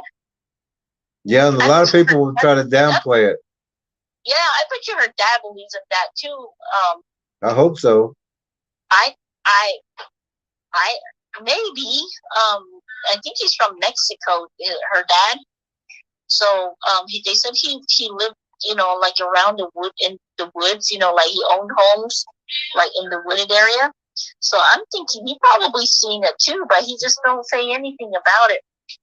Well, I mean, the whole thing is, who do we talk to? Who do we tell? Who do we? Yeah, like the way I felt, you know. Yeah. And it seemed like nobody. I'm pretty sure they seen it, but they just didn't want to talk about it. Yeah. Kind of like the way my husband acts. Yeah. You know, because he told me, "What are you gonna say?" Oh, thank you. He told me, "What are you gonna say?" You know, like, because I told him, I said, we saw those red eyes, you know, like in the beside the road, and there's a guy, like I said, from Burger King that rides his bike home from Manny to Fisher, and I said, what if it, you know, takes him? And he was like, well, what are you going to say? What are you going to tell the cops? You saw something tall and hairy in the woods? Yeah. They're going to say you're crazy. So I'll tell him again next week. Yeah, so I told him, I said, you know what? I said, you think they won't believe me? He goes, I don't know. They might say that to you. So they might think we're crazy. So we're looking for that guy on the road. Yeah, and then again, what if they don't think you're crazy and say, hey, we've got other reports, you know? Yeah, but I think he was more worried that, you know, they might think that we're crazy. But we have proof now that the pictures that my brother, you know, took my son. Yeah. Like the video and stuff. But some people still don't believe it. The one I work with, they're just like, that's just a dark space, you know, like it's just a blob. You can't see it where. I was just like, well, you just got to believe, you know, they're out there. One day you'll see it, you'll believe us. And hopefully it's not at a bad time. I know. Yeah, like when the Bigfoots are really hungry and they finally get to see one. My brother-in-law wants to go to Kisatchie Falls, and for Father's Day. And he was like, yeah, we'll all go camping up there. And I'm looking at him like, nope. Nope. I said, we're fine. We're fine. I said, we can go tubing down that river, but no. I said, we're not sleeping up there. I said, the last time we slept up there, you heard something walking around by your tent. I said, something brushed up against ours. And no, I said, no, thank you. That's where that Bigfoot researcher person was camped out there. Wow. Oh, he said he stayed there for like 2 or 3 months just to do research on it. And he asked us, he said, are you guys gonna, he was talking to my husband and the brother, and he says, are you guys gonna sleep here? How many kids do you guys have? You know, 2 women, and how many girls, you know, stuff like that. Yep. So he was asking questions, he was writing it down, and I don't know what they were talking about. They were all talking, you know, the men over there. And he says, I'll go ahead and check on you later on tonight. So I was thinking, why is he checking up on us? Yeah. And I seen him, you know, like in the trees, you know, where the vehicles parked, and he was watching. But the kids were splashing around, making noise, laughing around the campfire. Mm-hmm. And then that night, something was walking around the trees and that brushed up against our tent. Yep. Mm-hmm. And we saw. I'm thinking we did see a little one. Yep. Because something was coming down the hill, and there was a tree, a big tree knocked to the side. That thing, though, it was standing straight up, and it went down, and it went under that, where the tree slanted sideways. Yep. It went down under it, and it was gone. So I told my husband, and we told his girl, the brother's girlfriend, and she said, oh yeah, I saw that. It's a bear. And I was like, okay, if it's a bear, the tree's next to the river. Where is it? Where did it go? Because it could have came straight down to the river. Mm-hmm. I didn't see it go sideways either direction. I didn't see it go back up. It went down, and I don't know where it went. I said, oh, it was a bear. I saw it. It was a brown bear. And I was looking at her like I said it was black. You know, my husband really looked at me. And he really looked at me, and he shook his head. Sometimes you don't have a filter. I said, well, she was crazy. I said, I told her it's black. Yeah. And then he says, I saw it, it's brown. I was like, come on. Yeah. And then my husband goes, yeah, sometimes she'll, you know, she'll do that. I was just like, oh my God. But he saw it too. He said it went under, and he said, I don't know where it went. But that was really strange, though. Oh yeah, you know how like when you bend down and go under something, you would stand back up and just keep going. This went down, but I don't know where it went. Was there a tree there, or like a ravine? There was trees there, like trees, you know, like kind of like not like Louisiana forest. Yeah. Kind of like the Rocky Mountains. You know, the trees were kind of apart. Yeah. But it looked like a tree got knocked down sideways, but there was another tree holding it up, and it was coming down the hill. I seen in the corner of my eye, so when I looked, my husband looked at me, he looked up, and I was looking at it, and it was like it ducked down, it went under that tree, and I was looking, where did it go? And then he looked at me. I said, he goes, did you see that? I said, yeah. He goes, I don't know where it went. So we were, and then we were looking that way and we're trying to scan it out and nothing. She goes, and then we told her and she's like, oh yeah, I saw it's a bear. It's a brown bear. I'm like, oh my God. It's black, I said. Yeah. My husband goes, it's black. No, it's brown. And I'm like, oh my God. Yeah. And she wasn't even near us, too. She was by her tent. Wasn't even paying attention. She's the eyewitness that the police would listen to, in a way. That's what my husband was like. She'll say that. She'll just, she'll be like that. And I was like, okay. But that's when they were like, yeah, we're planning on going, camping up there for Father's Day. I was like, nope. No. I'm done. Nope. I'm not going there because it's going to, one time. Are they really going? Yeah, they are. Oh my goodness. We're going touring, but I ain't sleeping up there. Nope. It's going to drag us with the tent. It will. Mm-hmm. Or they will. That's what happened to my cousin. That's what I was scared of. I would say pass it up and Yeah, I'm gonna see that big, if it drags that big lady. Yeah, I'll say if it does, I'll be like, oh my God, I told you something's up there. And even it's probably that brown bear. Yeah. But this was when it's so weird that we had so many encounters, growing up. And we would hear about things. This was the same area where my grandma lives, up in the mountains, up in Narbona Pass. Mm-hmm. Back then it was called Washington Pass, up in the Chusca Mountains. And my uncle owned some land up there, so he gave a piece of that little piece of land to my aunt, my mom's sister. And she was building a log cabin there, and they were building it from scratch.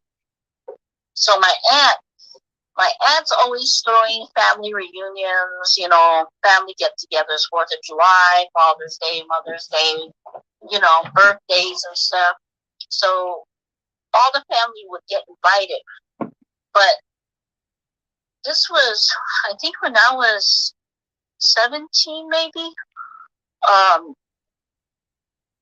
They invited us. They said, we're going to camp out and we're going to work on the. You guys can help us work on the log cabin. We're putting the logs and everything. We're going to do it old style. All that. So it was 4th of July. It was on the 3rd, and then the next day was 4th of July. So everybody bring your fireworks. We're going to have food, this and that. So my parents went. But we went, and then we didn't spend the night up there because, like I said, it's scary. Can't even see, mm-hmm. your hand right in front of you. So I didn't want to stay up there. My dad didn't want to stay up there. He didn't want to go camping at all. So we just got in the vehicle and we went home. And we lived about maybe 45 minutes away from my grandma's house. So we went home, and then the next day, my aunt called my mom, and she was like, "Good thing you guys didn't go." Around about 2 or 3 o'clock in the morning, everybody just grabbed their tents. They just threw them in their vehicles. We all raced. All of us got behind each other. We all raced back down. And my mom goes, "What happened?" The tents were lined up around the camp, around that big old campfire. It was like a rainbow, she said. And way at the end was Tilda, my cousin Matilda, we call her Tilda. Her and her kids' tent, and on the other side was Mike's tent. And they were all sleeping. All we heard was kids yelling, and we heard a lady screaming. So I guess they all, came out from their tents, and they said that something big had the tent, and it was running with them. running with that tent. And I think my cousin Tilda fell out of the tent or something, was still running with the tent. So somebody was shooting off their gun, and they said it let the tent go. So all the men went running down, and the kids were all scared, crying. They went back up, and they were trying to figure out what took off with the tent. And that's when they all said, you know what, just leave it. Let's just go. This is dangerous. So they all packed up everything real quick, and they got out of there. So that's how I know. I said it just brushed up against the tent. What if it took off with us? Yep. That's why I was scared. That's the reason why, I would rather go camping when there's a lot of people. Yeah, and experienced people still took off with their tent. Yeah. Uh-huh. Yeah, go. Huh? I was gonna say, go with experienced people who know about Bigfoot. Mm-hmm. First of all, go with people who know about Bigfoot, and don't go with the people who don't know. Right? I mean, we just thought, we knew about Bigfoot, but like I said, this was when I was little. Yeah. But I just thought they were talking about like wolves or something like that.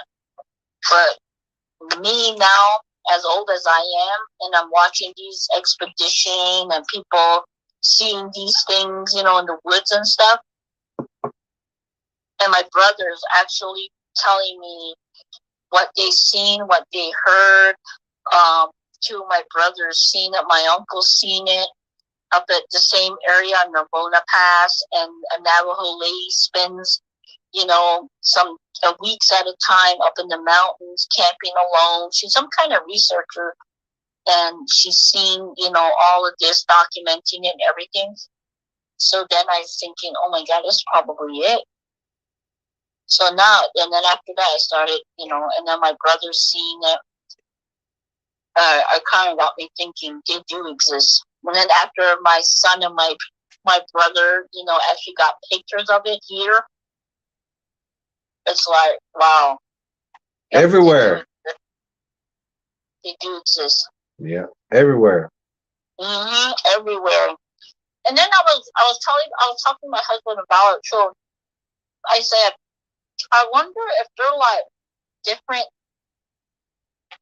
breeds. They're all hybrids of the Bigfoot. The Dogman, the Wendigo.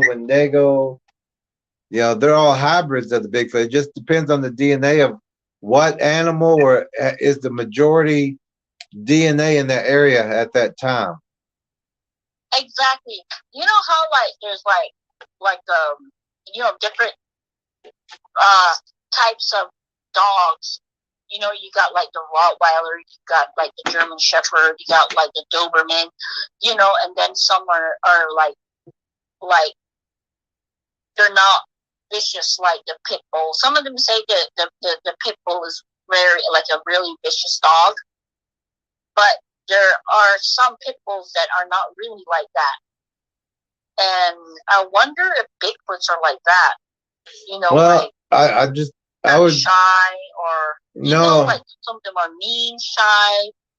No, they're all, like we try to explain to people, this Bigfoot didn't go to charm school, and this Bigfoot learned how to kill. They have to all learn how to kill, all learn how to set traps, all learn how to fight, all learn how to go to war, use weapons, use stealth, everything, because they got other Bigfoots out there too, and if they can't compete, they can become food too. That's what I was asking. I mean, not asking, but that's what me and my husband were discussing the other night. And you know how some they say they're red, some of them are black, some of them have long hair, some of them actually look like gorillas. And that's all DNA. That's eating a red-headed person. That's eating a blonde person. That's eating a black-headed person. That's either eating a black person. That's eating a white person. That's eating a red person. However, whatever it eats, that DNA is going to come out on that next offspring. Wow. The white Or, goose, if it eats, raping some, like a lady, you never know, right? yeah, and if they eat like a goose, they'll get the white color, or even the albino person. That Bigfoot will be a blonde or white colored instead of blonde. See, that's what my, that's what the elderly lady was telling my grandma's friend was saying. There was like a grayish one, a black colored one, a brown one, and she was saying, she was naming all these colors, but some of those colors I don't really know, because she was saying the colors in Navajo. So, but my grandma was saying there were all different types of colors she was mentioning, like the pepper color one. I forgot how she said it in Navajo, but I asked my dad, and then my grandma told my dad, and my dad was telling me they're talking about like grayish black, like pepper. Yeah. Pepper colored one, and then my dad was talking to my grandma in Navajo, and I was listening, and she was saying it was like an older one, like a grandpa kind of one, like a real older, like it was old, where like a human, it wouldn't stand up as quick as the other ones, when after drinking water. Yeah. That kind of, it was moving slow. And I was like, wow, there was an old Bigfoot. So I was talking to my dad the other day, and he said they probably bury them, like bury their own. Well, that's food. That's still food to them. Oh. And they are cannibals. Oh yeah, that is true too. Yeah. So they're not going to pass up all that food for the next one to come in and eat. So do they eat like leaves and all, like berries and stuff? I'm pretty sure they eat berries, but they eat, they say, like plants and stuff. They eat everything, anything edible. Pine cones, they can eat pine cones, survive on that. Walnuts, any kind of food they'll eat on. Any kind of animal, any kind of person they'll eat on. They eat everything. Snakes, locusts, frogs, anything. They'll even eat sewage or, a person's defecation. Ooh. Yep. That's probably the reason why they smell the way they do, Well, they're always around people who have plumbing underneath their house. They're always having plumbing problems. Mine's like that too. Yep. I don't know how it just gets loose, because my brother goes, how did it get loose again? I just tightened this and the water's coming out again. Yep. Those are Bigfoots underneath there. And you'll find trails, or you'll find handprints or scrape prints underneath your porch or where that place is. And sometimes if your house has been there for a while, they will tunnel from that wood line all the way to your house and get underneath your house. That's kind of scary. Yeah, they're very strategic as trying to get the food. And food are people, and they know houses have food. They know where refrigerators are, and they know if they can't get that, there's either pets or there's people. You know what? I was telling you that there was ducks and all that stuff, out here. Every year for the past 2 years, but there's no more ducks. No chickens. Not They're this gone. Year. They're gone, yeah. Yeah, they're gone. And then we had a whole bunch of cats, that wandered the streets here. Used to. There's only like 2 or 3 now on the road. Yeah, they leave a couple so you don't freak out. They'll if you had a whole pack of dogs, they'll leave 2 dogs. If they'll eat all the squirrels and leave 1 or 2 real young ones. They'll eat all the older deer, and they'll wait till the mother has the baby, and they'll eat the mother, but they'll use the young ones because the young ones don't know that this is not supposed to be the way the world's supposed to be. And so they'll actually kind of be okay with the Bigfoot tending to them and feeding them, and they'll become somewhat like a pet because the young deer don't know that this thing is here only to eat me. Is that why they say that they keep them in packs, like the deer? Yeah, they herd them. That's their food supply. But the deer, the young ones, they don't know that they're just the Bigfoot's food supply. Because we always see you're right. I think you're right, because sometimes you only see like a bunch of babies, like the little deers, and maybe one or two of the big ones, and they're always right here when you turn into Fisher, right at the turnoff, and right beside the road. There'll be like a bunch, just all just in that one area, like you just herd them together. Yeah. And then when you're going into Fisher, there's a little pasture.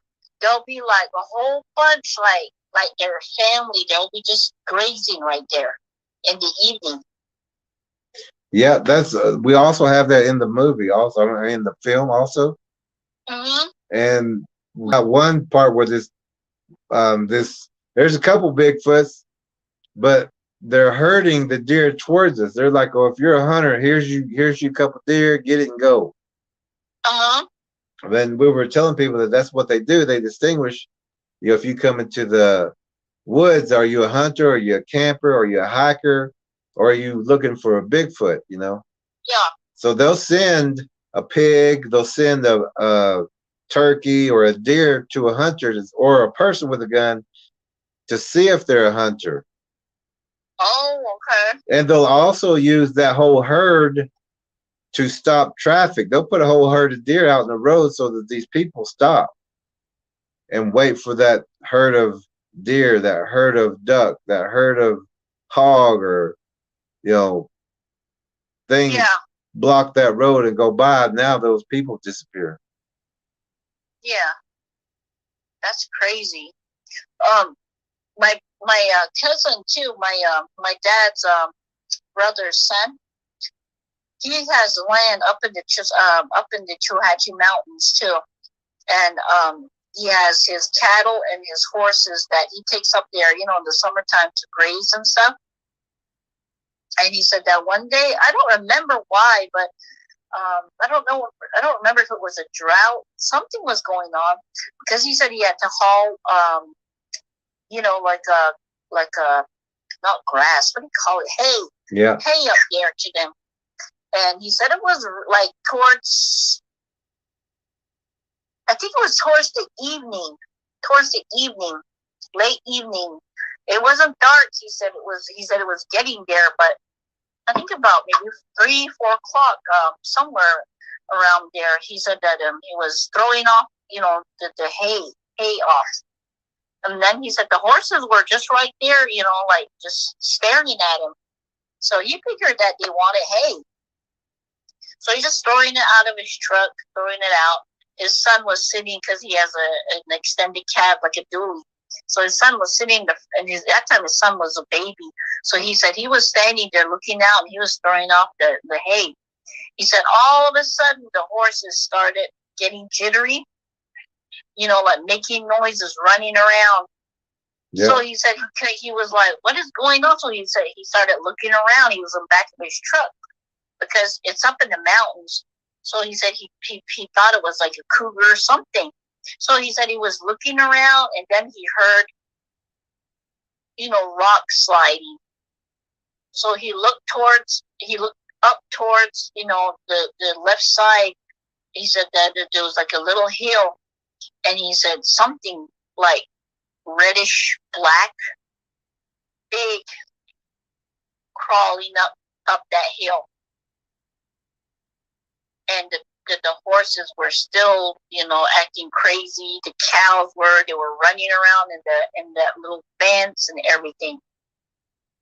Yeah, we got some of that too, and that also in that DVD of the horses acting up, bucking, running back and forth, and yep, That's what it was doing. He said. Yeah. He said that he left the horses and the cows there, didn't know how to take them. He got scared. Yeah. Left half of his hay in the truck, jumped in the front, and he took off. He said, "I've never been so scared in my entire life." He said, "I never seen anything like that."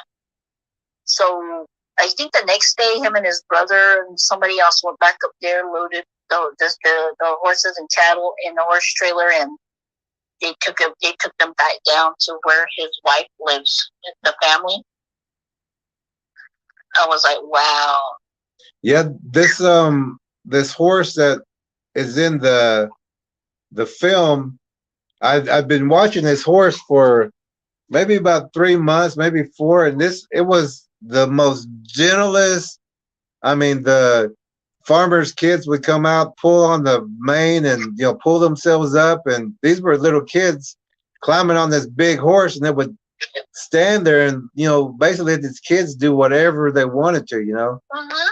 and they would ride it bareback, and it wouldn't run unless they had a saddle, and it would just it was a good horse. Uh-huh. But on the day when the Bigfoot showed up, you couldn't have told me that was the same horse. Yeah, I think they get really scared of it. I mean, just like humans, like they're startled. Like, get me out of here. I don't want to, Well, this one, it was going to protect, the pasture, I guess. I mean, it couldn't go anywhere, but it stood up, like it was like the very best professional bronco busting bronco, that kind of horse. Yeah. Rodeo style. Uh-huh. It was bucking, running up and down, jumping, kicking, snarling, snorting. This looked like a wild horse that day. Ooh. But it was saying, well, if we're going to fight, let's get it on. And the bull went up to the fence too. And when I'm watching this, I got my shotgun and I went up there and stood on the fence with the horse and the bull. Uh-huh. And they kind of calmed down because I was up there too. And I was looking in that wood line, and I walked right in front of the bull, walked right in front of the horse, trying to see where they was looking. They were just looking over my shoulder. And I would get to where I could see where they was looking, but I couldn't see it. But I kept, with the horse and with the bull, and they knew that I was looking too for it, yeah. And then later they really calmed down, and I took a step back and I turned around and looked at it. Whenever I started walking back towards, where I was living, the bull and the horse turned around, and we all three walked back up that pasture, together. Yeah. And whenever I had to get off on my road, they both stopped and looked at me like, thank you, kind of thing. Yeah. And I said, all right, you just call me if you need me, that kind of thing. Yeah. Oh my gosh.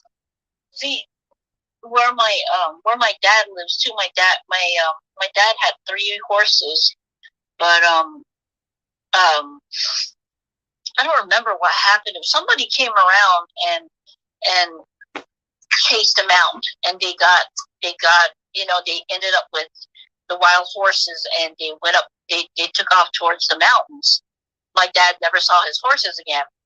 But so my dad was sad, about him losing his 3 horses. And they tried catching them, but they ended up with the wild horses, and they were gone.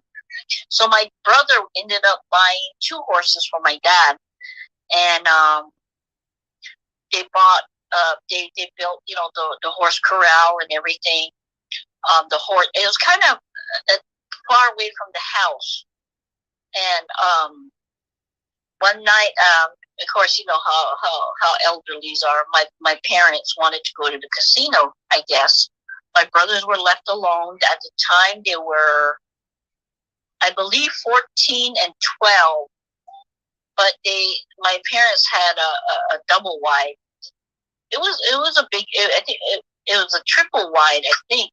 Anyway, they were left alone, and they had gone to the casino. And my little brother said they weren't scared of anything, so they had the doors locked and everything. This was like in Twin Lakes, like in the Tohatchee area. It's the mountain's probably maybe about 5 miles away from where my parents have land. So basically, there's no trees, there's no forest until, you reach the edge of the mountain where the road goes all the way up to the mountains. So it's just flat, a little tree here and there, and dirt, nothing but dirt. And my brother said that he was my 14-year-old brother said that about 11 o'clock. They had a big old the back of the double wide had those those screens, the doors that slide open. It's not a regular door, it's a sliding door. Mm-hmm. So the trailer was high up off the ground, and they had my dad was gonna build a porch deal, like a patio thing behind there, but he hadn't started it. They just recently got the trailer. So, but there's a street like that my dad, had put up, so it shines through the sliding door, and they have like an island right there in the kitchen. So he said that they had like bar stools there. So my brother was sitting away from the sliding door, but there was real sheer curtains, that were closed. So my little brother, the little one, the 12-year-old, was watching TV. The TV just right across from that. It was like a couch there. So the lights were off. Just the street light was shining in. So I don't know why my parents left them alone. They're always arguing. They're always, getting into a fight because, they like to argue. So that night, I guess my 14-year-old brother told my little brother, turn down the TV because it's too loud. So he said that they would start arguing, and then my little brother started throwing food at him. And he got upset, so he said he went towards him, and they started wrestling. They were fighting. So he said that all of a sudden the little one stopped, was looking towards the sliding door, and he said, "Look!" And then my brother thought he was lying, so he said, "Look!" And then I guess my 14-year-old looked towards the sliding door. He said, "Sis, I'm not lying." He said, something big and furry walked by the sliding door, going towards the north end of the double wide. And he said the pit bulls, my brother had 2 pit bulls that he gave my dad, was on the edge of the trailer. He said they were going crazy, like trying to jump at it. And he said that they both ran into my dad's room, and they hid in the closet. Yeah. And they stayed there until my parents came back. He said, "I'm not lying, sis. I am not." I said, I believe you. But then I was thinking, they're little kids, they're just making this up. So I just went along with it. And then I think about a month later, where the horse corral is kind of in the dark area. And then my brothers, they were like, the older ones, they're like, I think 16 and 18 at the time. They had bought my parents had bought a travel trailer. So they were, I guess, in there, staying in there. And he said they heard the 2 horses, going from one end of the horse corral to the other, kind of like what you were saying that the horse was doing. Yeah. These horses were going from one end to the other. Mm-hmm. And the moon was shining. So they looked out, and he said that something was top of the fence, the corral, shaking it. The steel, he was shaking it, like making a weird noise, shaking it. So my brother took out his gun and started shooting. They said that thing took off real fast, and it was gone. And my brother was like, it probably comes down from the mountain, because the mountain's so, it's just a little ways. And my dad was telling my brothers, you guys are just making it up. You guys are just scaring yourself. And look, a couple of years later, he saw it for himself when he went to go start his truck. It was standing behind my brother's truck. Finally got to see it himself. Mm-hmm. I said, and then my mom goes, the kids won't lie about stuff like that. Kids don't lie. But also, when Bigfoot's here arguing or fighting like that, it's attracted only because it can prepare to take somebody because somebody is not loved in that home. Oh my gosh.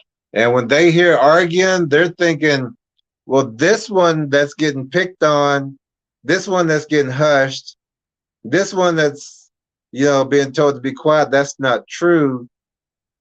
That one will tend to isolate themselves and start looking for that imaginary friend, that friend in the forest, and that the Bigfoot, they single people out, like even in hiking, the last in line, or the one who's left behind, or the one who's being yelled at, the one who's being ridiculed or uses sarcasm at this one. Yeah. They distinguish that this one is not going to be missed too much. Oh wow. So when we do that to our kids and our brothers and our sisters, we're singling them out to be taken. Oh wow. See, that's what I was I didn't even think about it that way. Yeah, they watch us all the time, and they're like, well, which one would be the best one to take? Which one won't be missed? Which one won't cause a big search party?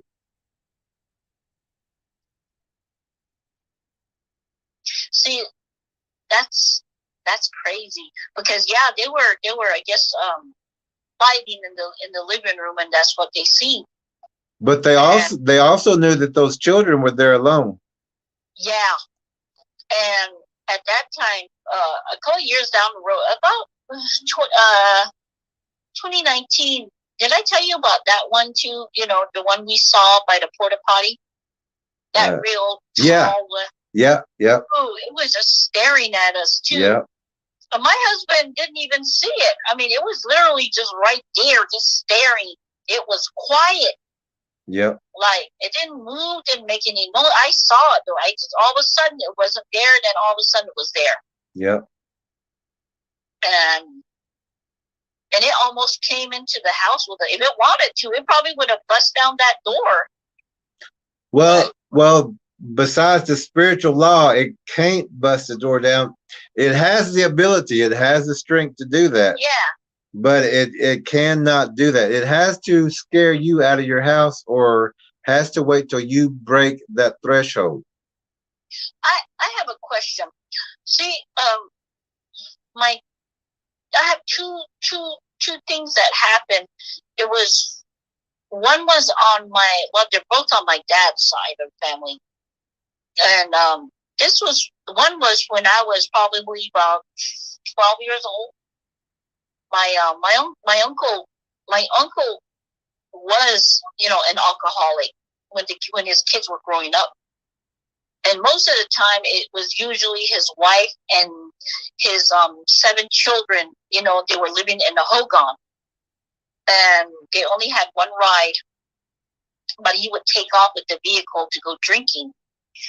And I guess the girls and the mom were staying in that hogan by themselves, and they were watching TV, and the hogan window was wide open. They had no screen. And they said something, but the hairy arm came through the window. Yeah. And almost grabbed one of the girls. That's an open threshold as far as that door or the window. That threshold was open. The windows and doors, dog or pet doorway things. Yeah. Those are considered open thresholds that a Bigfoot can use that to come inside. If you leave a way open for them, they will, like you were just saying, reach through that window or try to crawl through it. I guess that's what happened to them.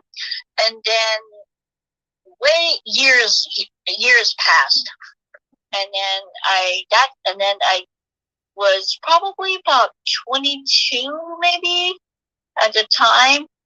It wasn't the same family, but it was my dad's older brother. He was at work, and the wife, the daughter, and 2 daughters, and I think 3 sons were home. Once again, this time, I guess it was the kitchen window that was open. But they lived in a house, but the window had no screen. So I don't know why that window was open, but they said that the girl was sweeping, and all of a sudden the hairy arm like reached in, and they all started screaming, and they seen that arm come in. And that was years later, after the first incident. Yeah. And then they had a bunch of sheep too, and that's when they started. My dad's brother was telling him that slowly they were missing sheep here and there, but when they tracked the sheep, it would go up into the hills, and the insides and a leg would be missing, the head or the intestines, stuff inside. Yeah. Would be missing. Yeah, the Bigfoots always eat the soft tissue first, the predators. Yeah. So all the soft tissue, the hearts will be gone first. And most of the time it's the right leg or the right arm, because the blood comes back up through that area. Yeah. And so they could rip off that arm or leg and just drink the blood that's pumping back through. Yeah, that's what he was telling my dad, and he said that here and there a sheep would be missing, but they would find it up in the hills. And this was before my dad actually seen the Bigfoot for himself. I was taking the kids because the reservation schools, the school's kind of far. It's gonna the bus is gonna pick up the kids like about 6:30. Because it has to make so many stops. So where the kids, my kids were little then. They were probably in elementary school, maybe about 2nd, 3rd, 4th grade. And I don't let them walk to the bus stop, even though it's just a little ways, maybe about maybe 50 yards away from the house. I still don't let them walk. I load them in the car, and then I wait at the turnoff, and I wait there until they get on the bus. I watch them get on the bus, and then I come home. So every morning I do that real early. So this one morning, the sun was barely coming up, and there's like a hill. It kind of looks like an ice cream. It's pointy at the tip, and there's a rock that's like a boat, right on top. And I don't know why. I didn't even have my phone then. I don't know why I left my phone. I usually have my phone with me all the time. And I was sat there, and I thought, oh man, where's the bus? So I don't know why I looked up there, and I saw it had to have been big, because that hill or that little mountain little thing was far. But you can see something standing way up there on top. It had to have been big, because you could see it like looking, into the valley. Yeah. Where people live.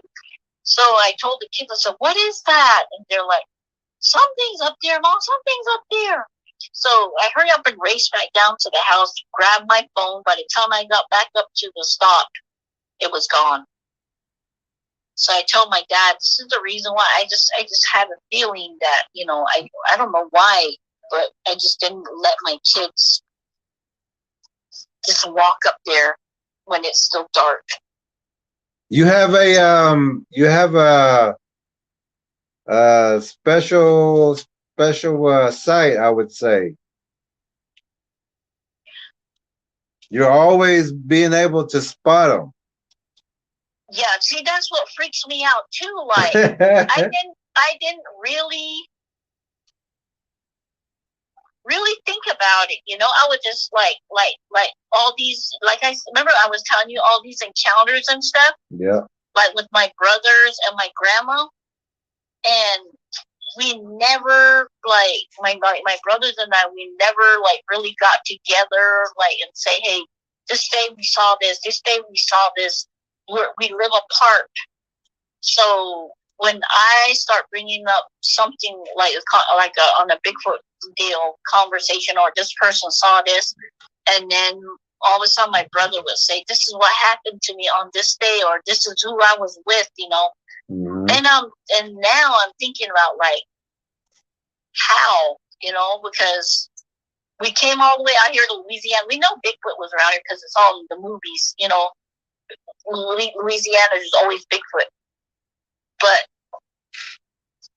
my brother and my son just went to the woods and they seen a couple. Yeah. You know, and it's like, and then now my daughter heard it, smelled it, rocks, you know, banging, and I'm just like, this is weird. Well, y'all are ceremony people too, though, right? What was that? Y'all are ceremony people too, right? Yeah. Okay. My dad, my uncles, they're medicine men. They're like shamans. They're And then my grandma on my mom's side and my grandma on my dad's side, they're hand tremblers. Okay. And they could see the future, and they could, you know, see things before it happens on both sides of my mom's side and my dad's side. Yeah. And when I was growing up, when I was little, I could see people, you know, and I was always afraid of them. And I would tell my grandma, you know, who's that lady? And then she was like, oh, that's just a lady that comes through here, you know. Then I thought it was a real person at first, but some I could see through. Yeah. And I used to tell my dad that, and my dad used to say, don't look at them, you know. Yeah. And my grandma got me some medicine man or something to where I don't get to see them. You know, they make them go away. But ever since my grandma passed, I haven't get that blessing, or well, I call it a blessing because I really want to see dead people. Their spirits. Yeah. But now that I can't get that done because my grandma's gone, and the roadmen that actually performed that stuff, you know, they're gone. So now I have no choice but, you know, I just don't look at them. They creep me out, is, you know. Yeah. And I can see, it's kind of like deja vu, but, you know, I can see something bad that's going to happen, but I don't know when it's going to happen. It could happen next week, the week after that, a month later. But when it does happen, I always think, oh yeah, this is what I seen. And I don't like that. I don't like that at all. Yeah. You know, and my grandma has it on both sides, like I said. And then my brother's a medicine man also. And I was talking to my dad. I said, "You think that's the reason why you're attracted to the family? You know, these beings." My dad calls them beings, and he said, maybe that's why they show themselves. I told him to my brothers and I. Well, I definitely don't want to like really come up close to one. Like these Bigfoots, they do understand the spiritual, I guess, the laws that they have to still abide by. But they also watch people, and whenever they see people doing ceremonies, giving tobacco, you know, and thanks, and even prayers in the houses, they know that they can't mess with them. Yeah. But like ceremony people, we're out at the fires, nighttime, daytime, 24 hours. You know, even a church, you know, it's till daylight. It's and you get the bathroom breaks, and you know they're attracted to all that. They're wanting to see the spirituality, to see people doing it, and that, I mean, that'll attract them. They won't mess with you as long as you stay spiritual. Yeah. See, that's what we do here. We usually put up cedar, and we do our morning prayers. Like, you know, when the sun's coming up, we use our corn pollen and all that outside to do our morning prayers. And then we do the cedar in the evening. The kids like to smell that, you know. Yeah. And it gives them peace and comfort when you're sleeping at night. So that's what we do at night. Any time of the day, you know, when we feel like we need to, like when my niece passed away, and you know, my nephew, my daughter's fiance, and all that, and that's what we do. We have eagle feathers here that when we went back down to New Mexico, you know, my dad gave me my grandma's eagle feather that she had, you know, from since she was young, and then my dad kept it. She gave him that, and then my dad is 73 years old now. So a lot of the feathers and stuff that he has, that was my grandma's, and some of them were his, he gave to me. So I have that in here. And the little stick, you know, that they use in the prayers and stuff. Mm-hmm. He told us to put it on top of our door on the east side. So that's what we have on top. So that's your protection. Mm-hmm. And then a lot of the herbs and stuff, you know, my brother told us, you know, just keep it in your car. I have that in there. I have eagle feathers that are hanging in my car that have been blessed. So arrowheads, you know, that they found that we have still. So that's what I have here. Also with the cedar. Well, I'm pretty sure we have the same teachings, but a lot of people probably don't know. But cedar is used to capture energy, and like the tribes used to put their nets in cedar, you know, bullet and cedar, so that it would get a good harvest with the fish, because it's capturing fish energy. And well, those cedar trees capture energy. So you're going to find Bigfoots all around cedar trees. And we have a cedar tree in our yard.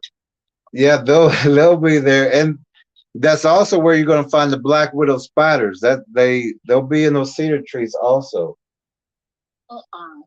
And it also, since it captures energy, like if somebody's sick, we'll get the cedar clippings, and we'll boil that hot water and let them soak in it, so it captures that sickness. Yeah. But that's what we tell people, look for. When you look for, go out in the forest, those cedar trees, they're going to be using them. You know, they bend them down for blinds, they blend in with them, so they're trying to capture things with that tree. And you can't really see a person behind those cedars too. You sure can't. Especially the blue spruce. You know how thick it is. Yep. But also, we burn those cedar bundles. Yeah. Because the Bigfoots and black widow spiders do not like the smell of a burning cedar tree. Yeah. And also peppermint. They cannot stand the smell of peppermint. Oh, wow. Put that around your doors. Like we would grow peppermint and let it grow around the front door, the windows, you know, places around the yard. And You'll see that Bigfoots, they won't come around places like that. It's hard for them to breathe with peppermint. What? I might end up doing that too. Might put some out there too. Like like the other night, like I said, when we came home, something yelled like it really like rah! So it's like, what the heck was that? And that was it for me. I ran back in.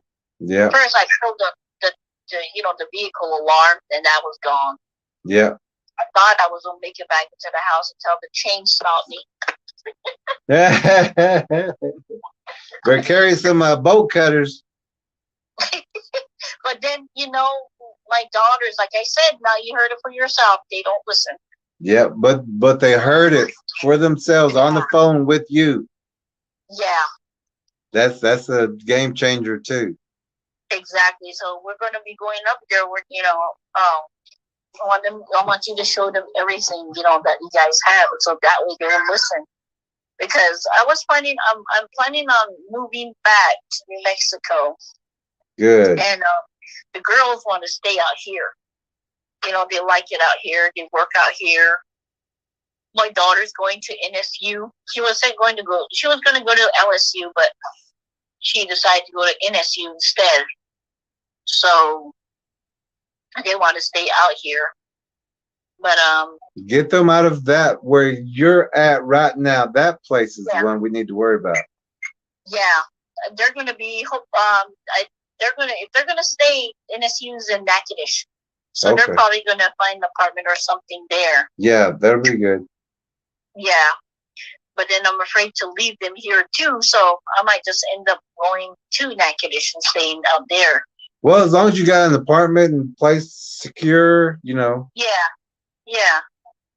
But here, oh my gosh. You're right in the forest there. Yeah, and I never thought, okay, there's homes here, so they won't get too close, like close. And the other night, that was a game changer. I'm just like, they do get close, real close. They sure do. We've got reports of them waiting by people's trailer homes in the dark, up the walkway that they walk normally to their front door, and had Bigfoots waiting right there in that dark shadow right next to the corner of the trailer.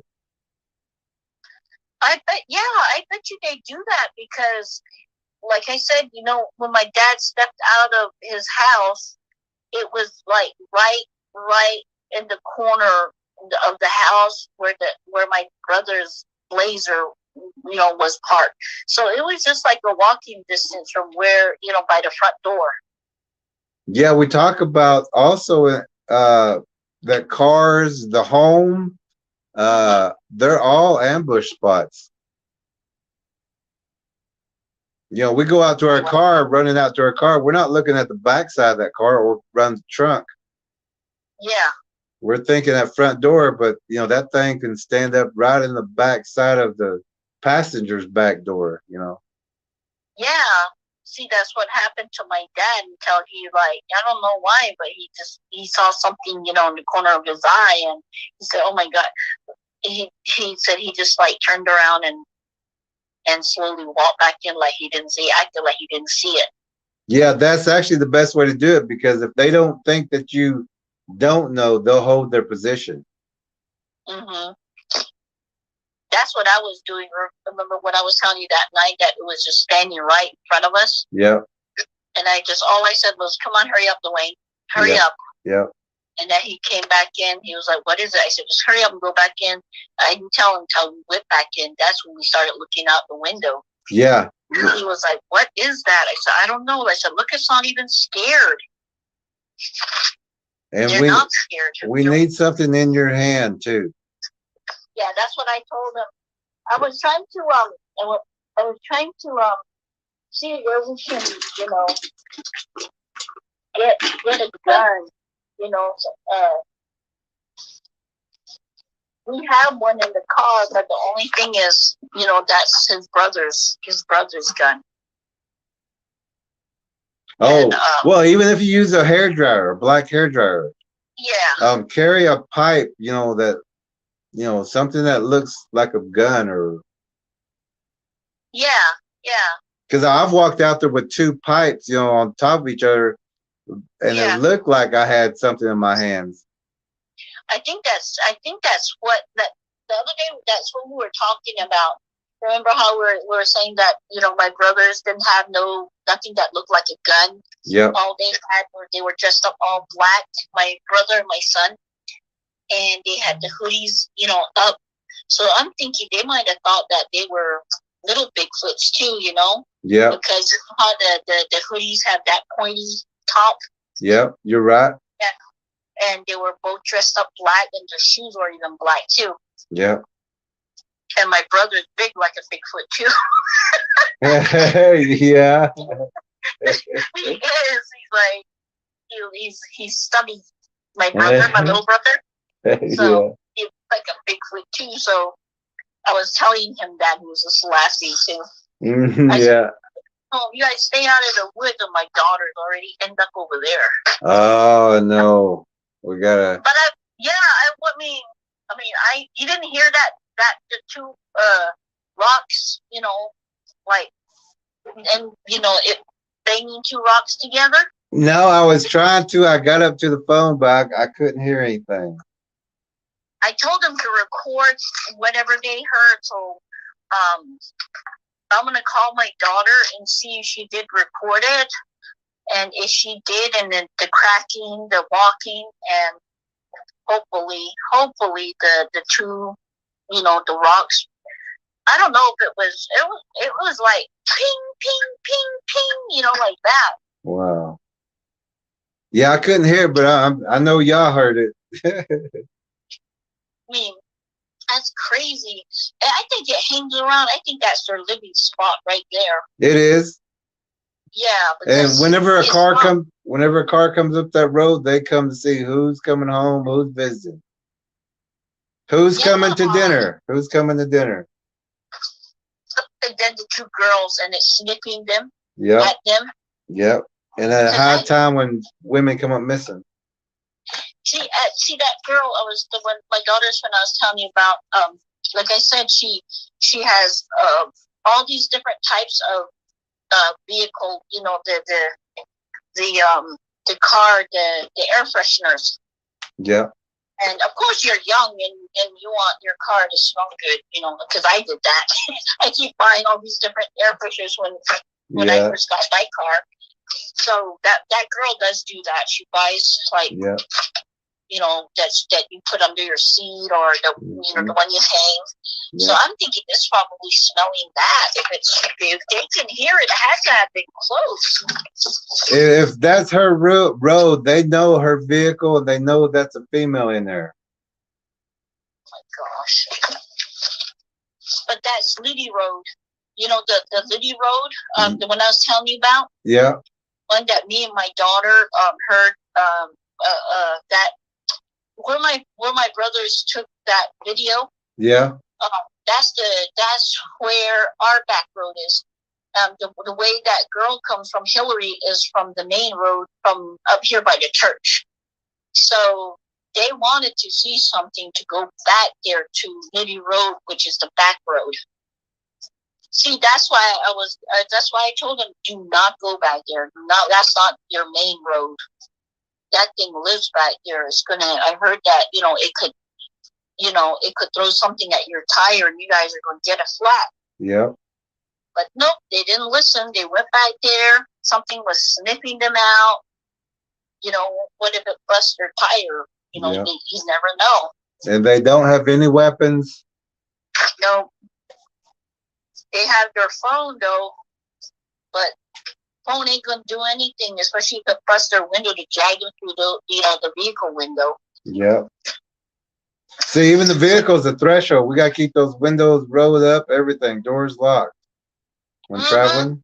And their windows that were driving because they were FaceTiming me when they were talking to me. You should have seen my daughter's face when that banging, that bing, bing, bing, her eyes got real big. Did you hear that? Did you hear that?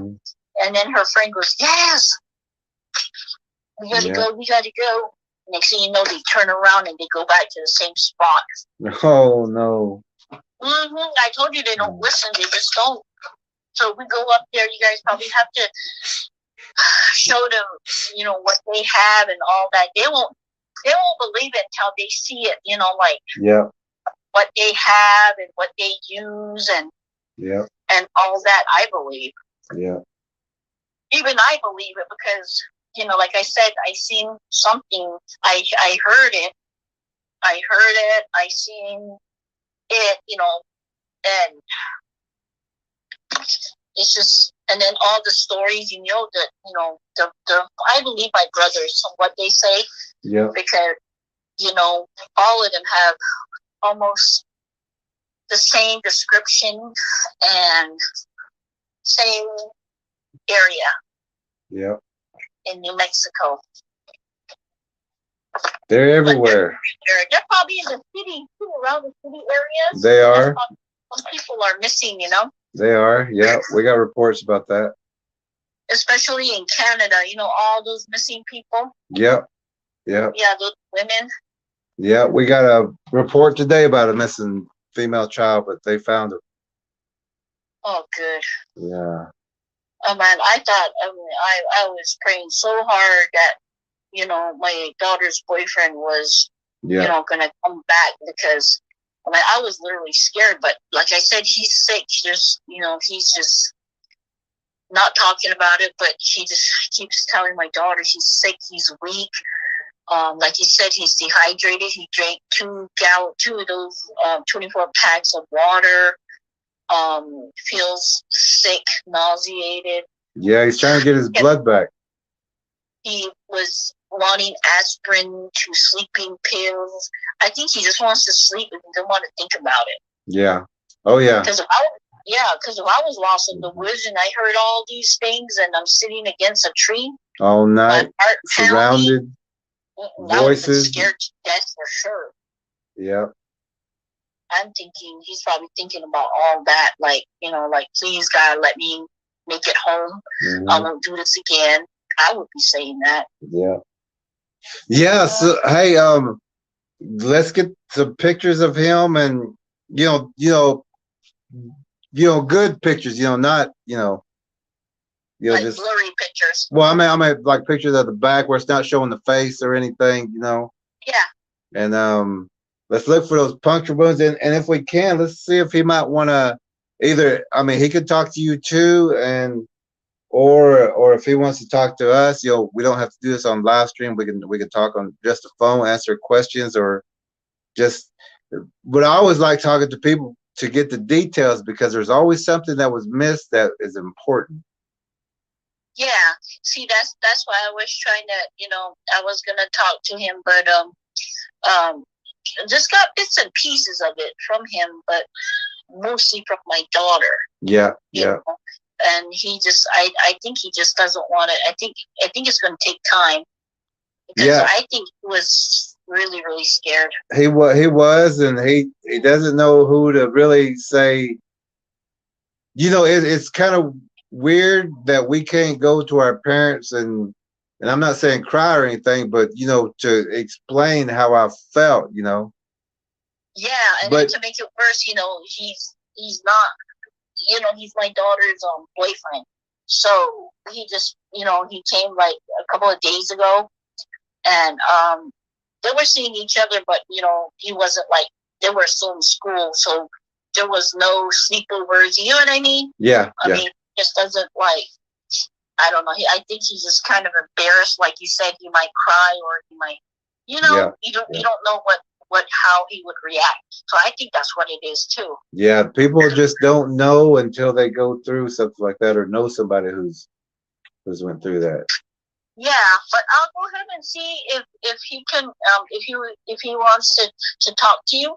Okay. And then, I know my son and my brother, they're like, if they come with TV cameras and all that, we're not going to be on TV. I said, why? He said, because people think we're crazy, that we're lying. And plus that, I don't want to be on TV, he said. So, but yeah, I'll go ahead and let him know. And maybe tomorrow I'll ask him I Yeah. don't know if he's up right now. I haven't seen him yet. Yeah. But I'll go ahead and ask him, and then I'll have him call you. Okay. Yeah. You know when the right time is. Yeah. You'll talk to him whenever it's perfect, and he'll be ready. We'll be up there on the 18th, so they want to go. So we'll all be up there on the 18th. Okay. This young man too? What was that? This young man too? Yes, he'll be up there with my daughter. Oh, great. Perfect. So that way, maybe you can see the wounds and stuff. Yes, In yes. person, so that way you'll know, if they did anything like, like you said, Yep. puncture his back, his legs, or something. But his feet, when he lost his shoe, that's the really sad part, is his feet. Yeah. Yeah, it just looks whitish gray. And he just lost it while trying to hide. He was. It don't look pink, like brown, like regular. Oh, regular, okay, yeah, feet. yeah. Yeah, it looks grayish white, kind of weird color. Okay. So I don't know. He's not saying anything. So he'll probably tell you when we get up there. Yeah, that'll be great too. That'll be great too. Then. Yeah, but we'll be up there on the 18th. Okay, this sounds so great, and Right. I'm so glad you're helping the family about even just by telling them and being there as a witness with them. Yeah, it was hard. Now that my the little ones, my daughters, they would be like, "Mom, let's go tell some more scary stories." I said, "It's not scary. It's scary stories, but they're true stories." They're true stories. Yeah, but you know how kids are, like they'll it's make believe.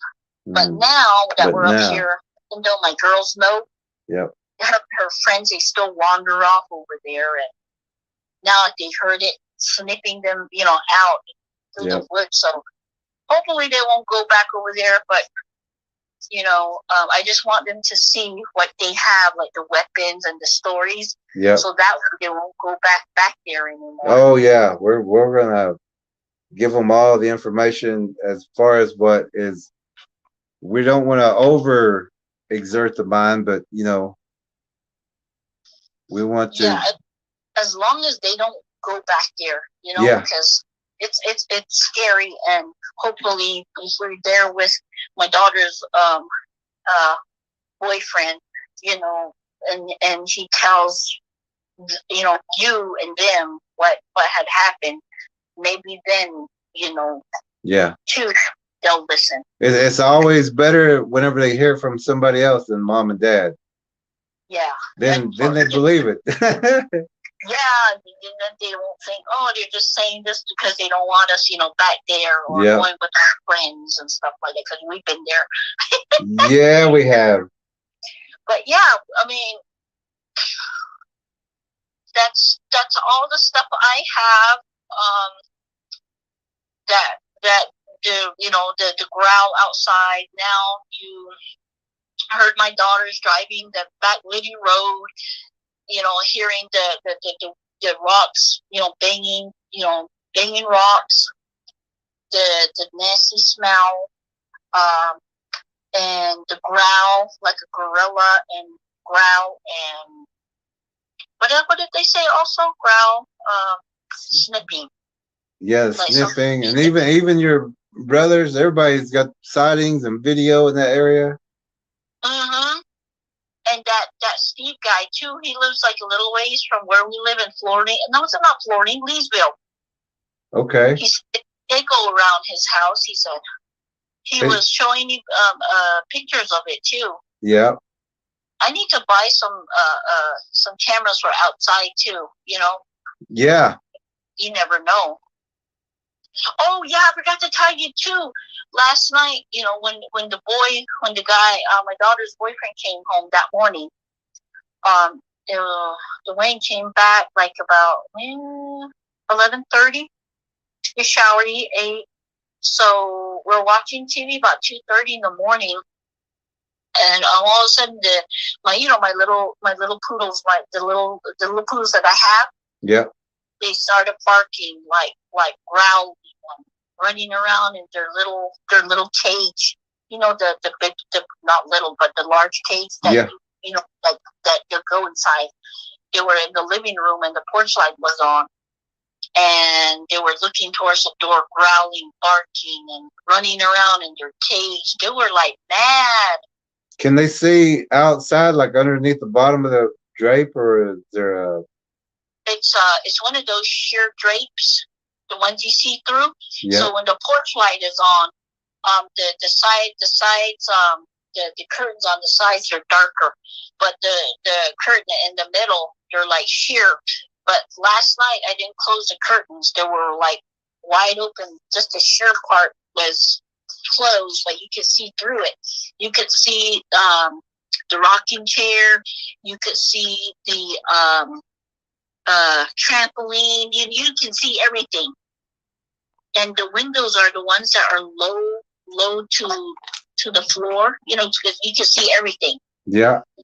And I told my husband, I said, who's bothering the dogs? Because usually my daughter plays with the puppies, and when she takes their little squeegee ball away, that's when they get upset and they start getting riled up. I said, let's see if Collins is doing that. So he went and checked, and he said that there's nobody in the living room, but they're looking towards the door. I said, well, why are they getting upset? So he looked outside and turned off the porch light, and he couldn't see anything. Yeah, you're not going to be able to see anything doing that. He was like, they were riled up for like whole 30 minutes, growling and barking, and they could see. Get something, you know, like bite at it. Yeah. Finally, they stopped, which I was happy. But that's the very first time that they did that. And this was, you know, yesterday when my daughter's boyfriend came back that morning. So I don't know if whatever he heard, whatever, you know, it might have followed, like you said, followed him back. Yep. And any opening that we give them, any open window, any open, like those sheer curtains, they will be right there looking in. I think tonight I'm gonna go ahead and close the living room curtains, because, like I said, I mean, it's scary. Yeah, I would do that every night, and make sure that that the bottom's covered too, because they'll get low to the ground and they will look underneath that to look for feet, dogs, anything.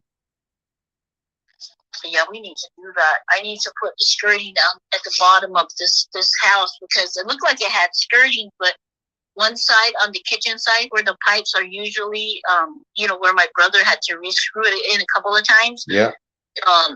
It's open. It's wide open on that side. Oh, then they're going to be underneath your house, underneath your bed, underneath your child's bedrooms. They'll be making noise, scratching. Sometimes it may even sound like a mouse out there. And when we first moved in, it smelled like what my daughter discovered, you know, like death and just rotten something. Yep, that was the him. house, that was in him. the room side underneath. So when it gets hot, you can smell it, because the air conditioner is just right there where the smell is. Yep. So you can smell it. So it's been, the smell slowly going away after 2 years, but once in a while you could smell it again. Yeah, it'll urinate over there. It'll stay over there. Have you ever had your house or anybody's bed or the children's bed? And you can ask them later if they haven't said anything, but like a vibration underneath your bed, or I felt in our room, I felt something like brush up like on the floor. Yeah. You know, like fur, like it went.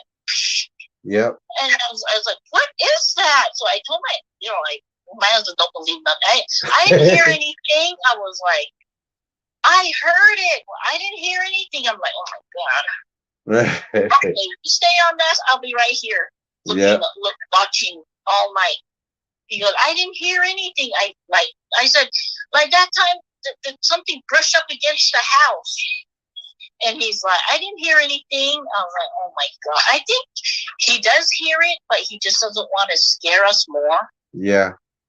I think that's what it is, because he grew up in the woods. He's from Mississippi. Mm. He said that kind of looks like the area I grew up in, you know, the wooded area. And he goes, I grew up in the woods. There's nothing to be afraid of. I said, well, you may have grown up in the woods, but I am afraid of the woods, because right over there on Liddy Road, there's Bigfoots in that area, I said. Yeah. Yeah. And he said, I don't know. But he just doesn't really. No, That's how he sees it, and it goes up to him. I'm pretty sure he's probably going to mess up his pants and run. yeah.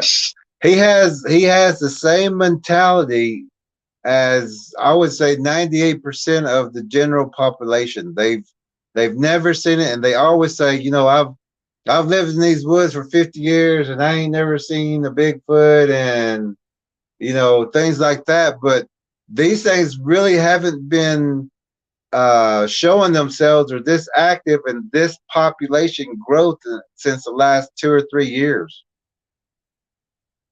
Yeah, that's how he is. He's just like, I grew up in the woods, and it's nothing to be afraid of. The only time you want to be afraid of being in the woods is when you don't hear nothing.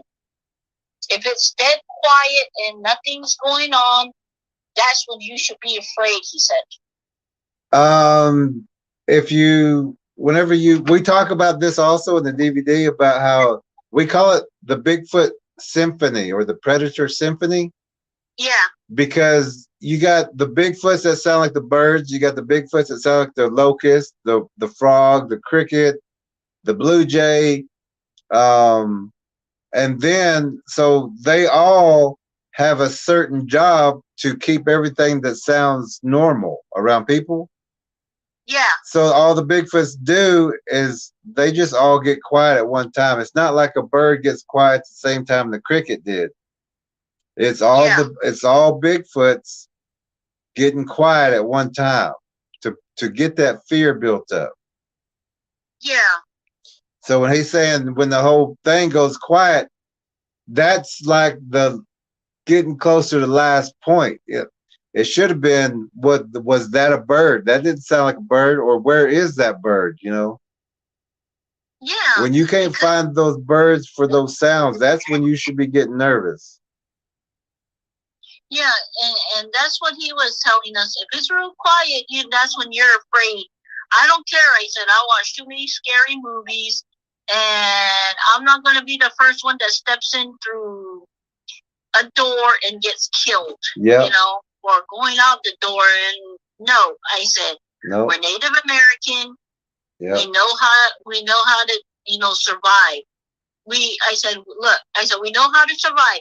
Everybody around here during that winter storm, water frozen, no electric. I said, we survived.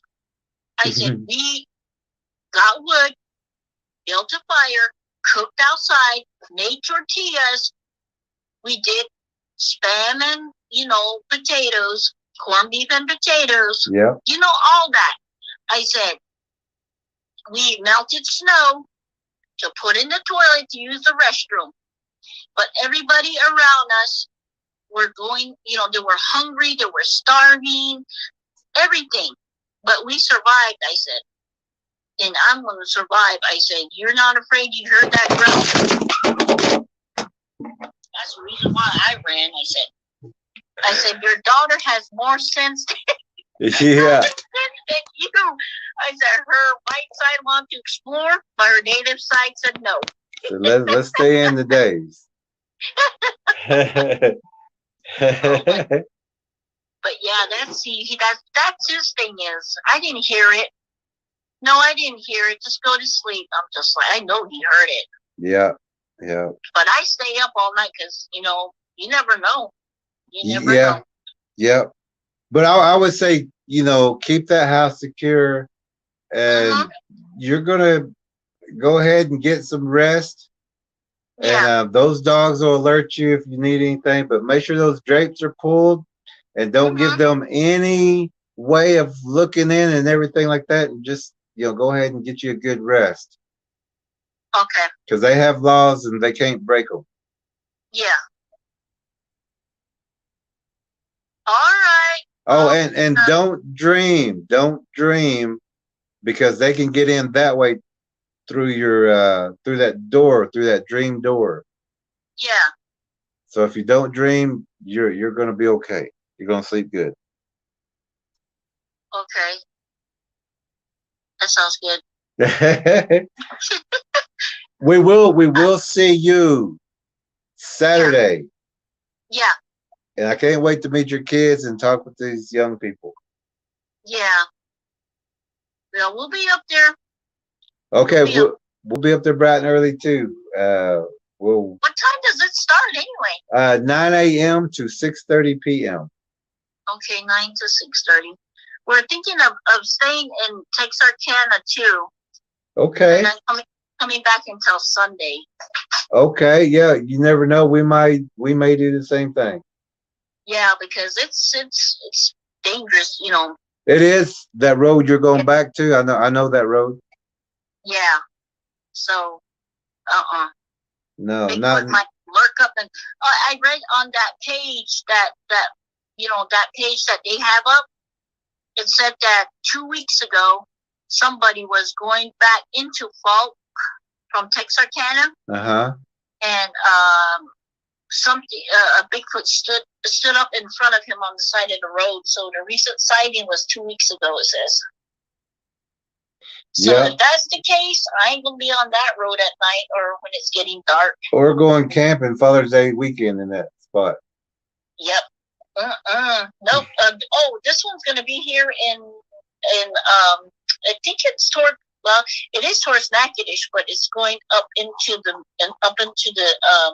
not mountains, but into the forest. Oh. And then to make it worse, when you're getting deep into the camping site, you lose cell service. So basically, if you're stranded there, you actually have to run 3 miles before you get cell service. You have to make it 3 miles. Mm-hmm. And that's the reason why I'm not camping. The first time around, I didn't know that. Yep. If I knew that, I would never have. That researcher knew that. Yep. He didn't tell y'all. So therefore, we're just gonna go, to the river and write down the tubes and stuff like that. Yep. And then come back out. I'm not staying the night because that's scary. Yeah. Did you hear the live stream when we talked about water spirits and cloud spirits? No, not yet. I haven't looked at them yet. I'm usually at work. Okay. And, yeah. I don't get off until like 11:30 or sometimes midnight. Yeah, we did one on the water spirits and cloud spirits, but the water spirits are translucent Bigfoots that either have a burrow in the bank or they're underneath, they're in the shaded areas, the dark areas on the water or in the water. Yeah. And be careful around those areas and look into those areas, take pictures of those areas, and then blow them up to see if you can see anything that's right there in the water. Okay. Because they've turned over canoes, they drown people. Then that's why I was talking about punctures and bruises, because they'll drown people but drink the blood, and the drowned people, they'll leave to either be found because they did get the drink, or they're going to get to eat that person later. Ooh, I was telling you about that. The people that they found, there's usually one body that's next to the boat, and then they find like the second body, or maybe the 2 bodies further somewhere else. Like around the bend, or across on the other side, they will pop up. Yep. So I was thinking, how in the world that every time they find these bodies, it always ends up the same way in the same area. Yeah. One's by the boat, and then the other they're found somewhere else. Yep. And when they took pictures of it, there was a big old dent, like one side of the boat, and that side was like, it was like in the water, like it sunk, and the butt part was sticking out. Yeah. And I was like, this is crazy. And it's you, and it's in the Wally. And the girl that they found by Walmart, I mean, she had claw marks, you know, I guess like real deep scratch, like marks on her legs, they said. And they ruled it as, did they say, she was taking drugs or something and she got lost? I said, she's just going to fall over somewhere, but how did she get, you know, those deep claw marks in her legs? And then she's really crawled into, you know, like thorn bush, you know, way deep in there, like she's, you know, trying to get away from something. Yeah. And that's what the ladies and I were talking about it at Walmart the other day. And they didn't really investigate it or nothing. They just, you know, said, okay, she just, you know, was overdose or something. I'm like, and then they were saying, how in the world did she get, you know, scratch marks on her legs, like deep gashes on both sides if, you know, she overdosed? Yeah, I know. I mean, none of the stories, it doesn't come out. And that's why I'm also was wondering if you had any, like, not, you know, we could tell the difference between a briar scratch and a straight scratch, you know what I mean? Or a little incision. Yeah. And just those little incisions are enough for them to suck blood out. Oh, okay. Well, I can go see if they're up. I can check it, and then maybe Saturday. It might still be there. You know, well, probably is scratches. I mean, well, at least the photos will be there. Yeah. So I'll go ahead and do that, and then if they're up, because my daughter came in here, but I didn't see the boyfriend. Yeah. And but I'll ask him. Yeah, see if he drifted off, even if he thinks it's for a little bit. Okay, I'll ask him. Okay. If he wants to talk. yeah. If he wants to talk, and he may need a little bit more time. Yeah, I think he said he was scared, so I think he's just in shock. Yeah. Because it's a strange place. There's no homes around, like he said, and it's dark. And you know, chirping and the outside floor sound and every step and tree break and mumbling. Ooh, yeah. I'll be scared too. Even my daughters got scared, even though they were in a vehicle. Yeah.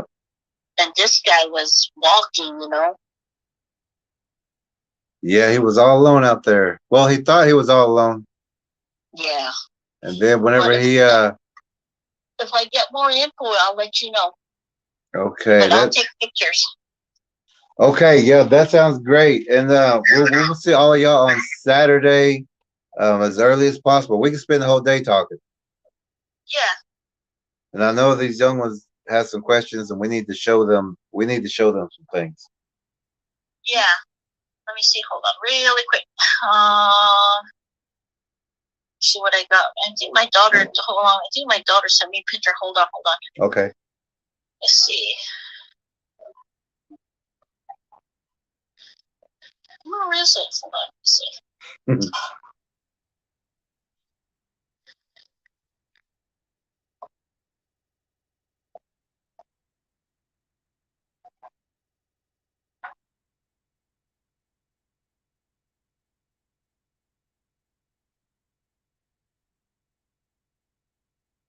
They're like blurry pictures. I think it's a picture of his feet, like the toes. Uh-huh. I think they're pictures of his toes. They look like Bigfoot. Huh. Let me enlarge it, and then I'll send it to your number. Yeah. Okay.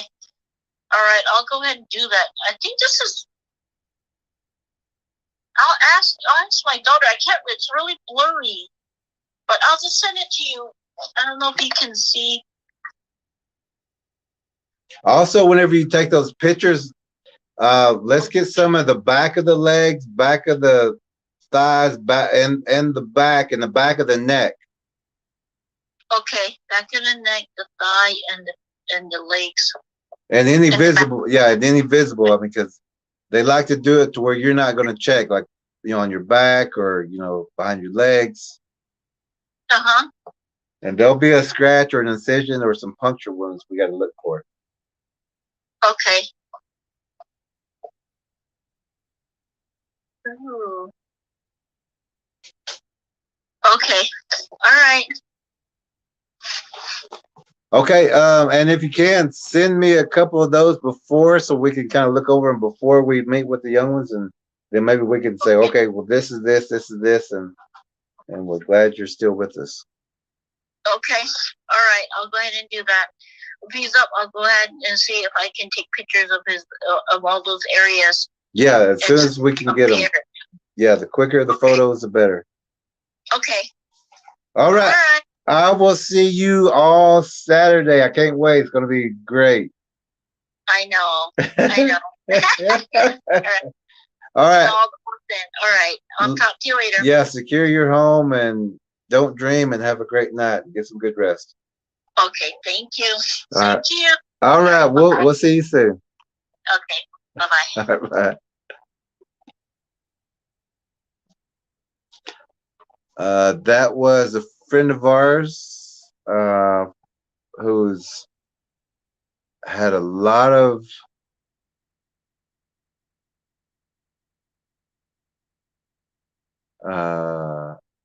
I just got the message, April, on this phone, but we will see her Saturday with a lot of, let me see, a lot of good people we're supposed to meet up with.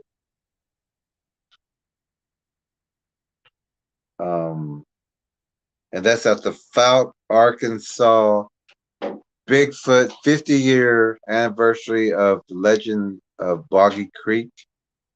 That will be this Saturday, June the 18th, from 9 a.m. to 6:30 p.m. And we're going to be there. We're going to have, hopefully, a guest besides the update on these stories, these certain stories. We still need to get the update again from the trackers who found the missing child. We still need to get that information back up. We got some pictures that are coming. You're going to want to see those. Those are of like 20-foot Bigfoots, 17-foot Bigfoots, tracks, encounters, and plus we're going to have an update on this story also. The lesson that we was talking about having tonight, we pretty much got to do that in a conversation. So Saturday, we will be at the Fouke, Arkansas Bigfoot Festival, 50-year Legend of Boggy Creek. They should have a film there showing some of the stars from that film will be there, and we will be there vending also. We will have a lot of Bigfoot novelty that you should see, and plus we're going to bring our visuals that no one else has seen before or held or looked at or know about, but that will be at our booth there. So if you're in the area for the Fouke, Arkansas Bigfoot Festival this Saturday, June 18th, Fouke, Arkansas, 9 a.m. to 6:30 p.m., you will see us there. Come by, share a story, get some answers. If you have Bigfoot questions or an encounter that you need some questions answered, we will be there. You're going to tell there's going to be a group there. We're all going to be talking Bigfoot. We're going to be giving the answers, and we're going to have a great time. So if you can be there, come by, have a great time with us. We'll sit down, have a talk, help you in any way we can. Let's see.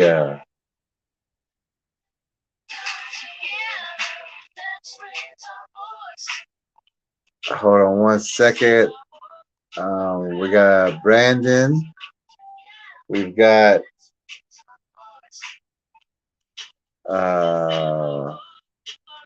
it's like a Brandon Blunt. April. Hey, great to see you, April. Great to see you, Malcolm. I'm glad you all are here. We got everything worked out. See you again.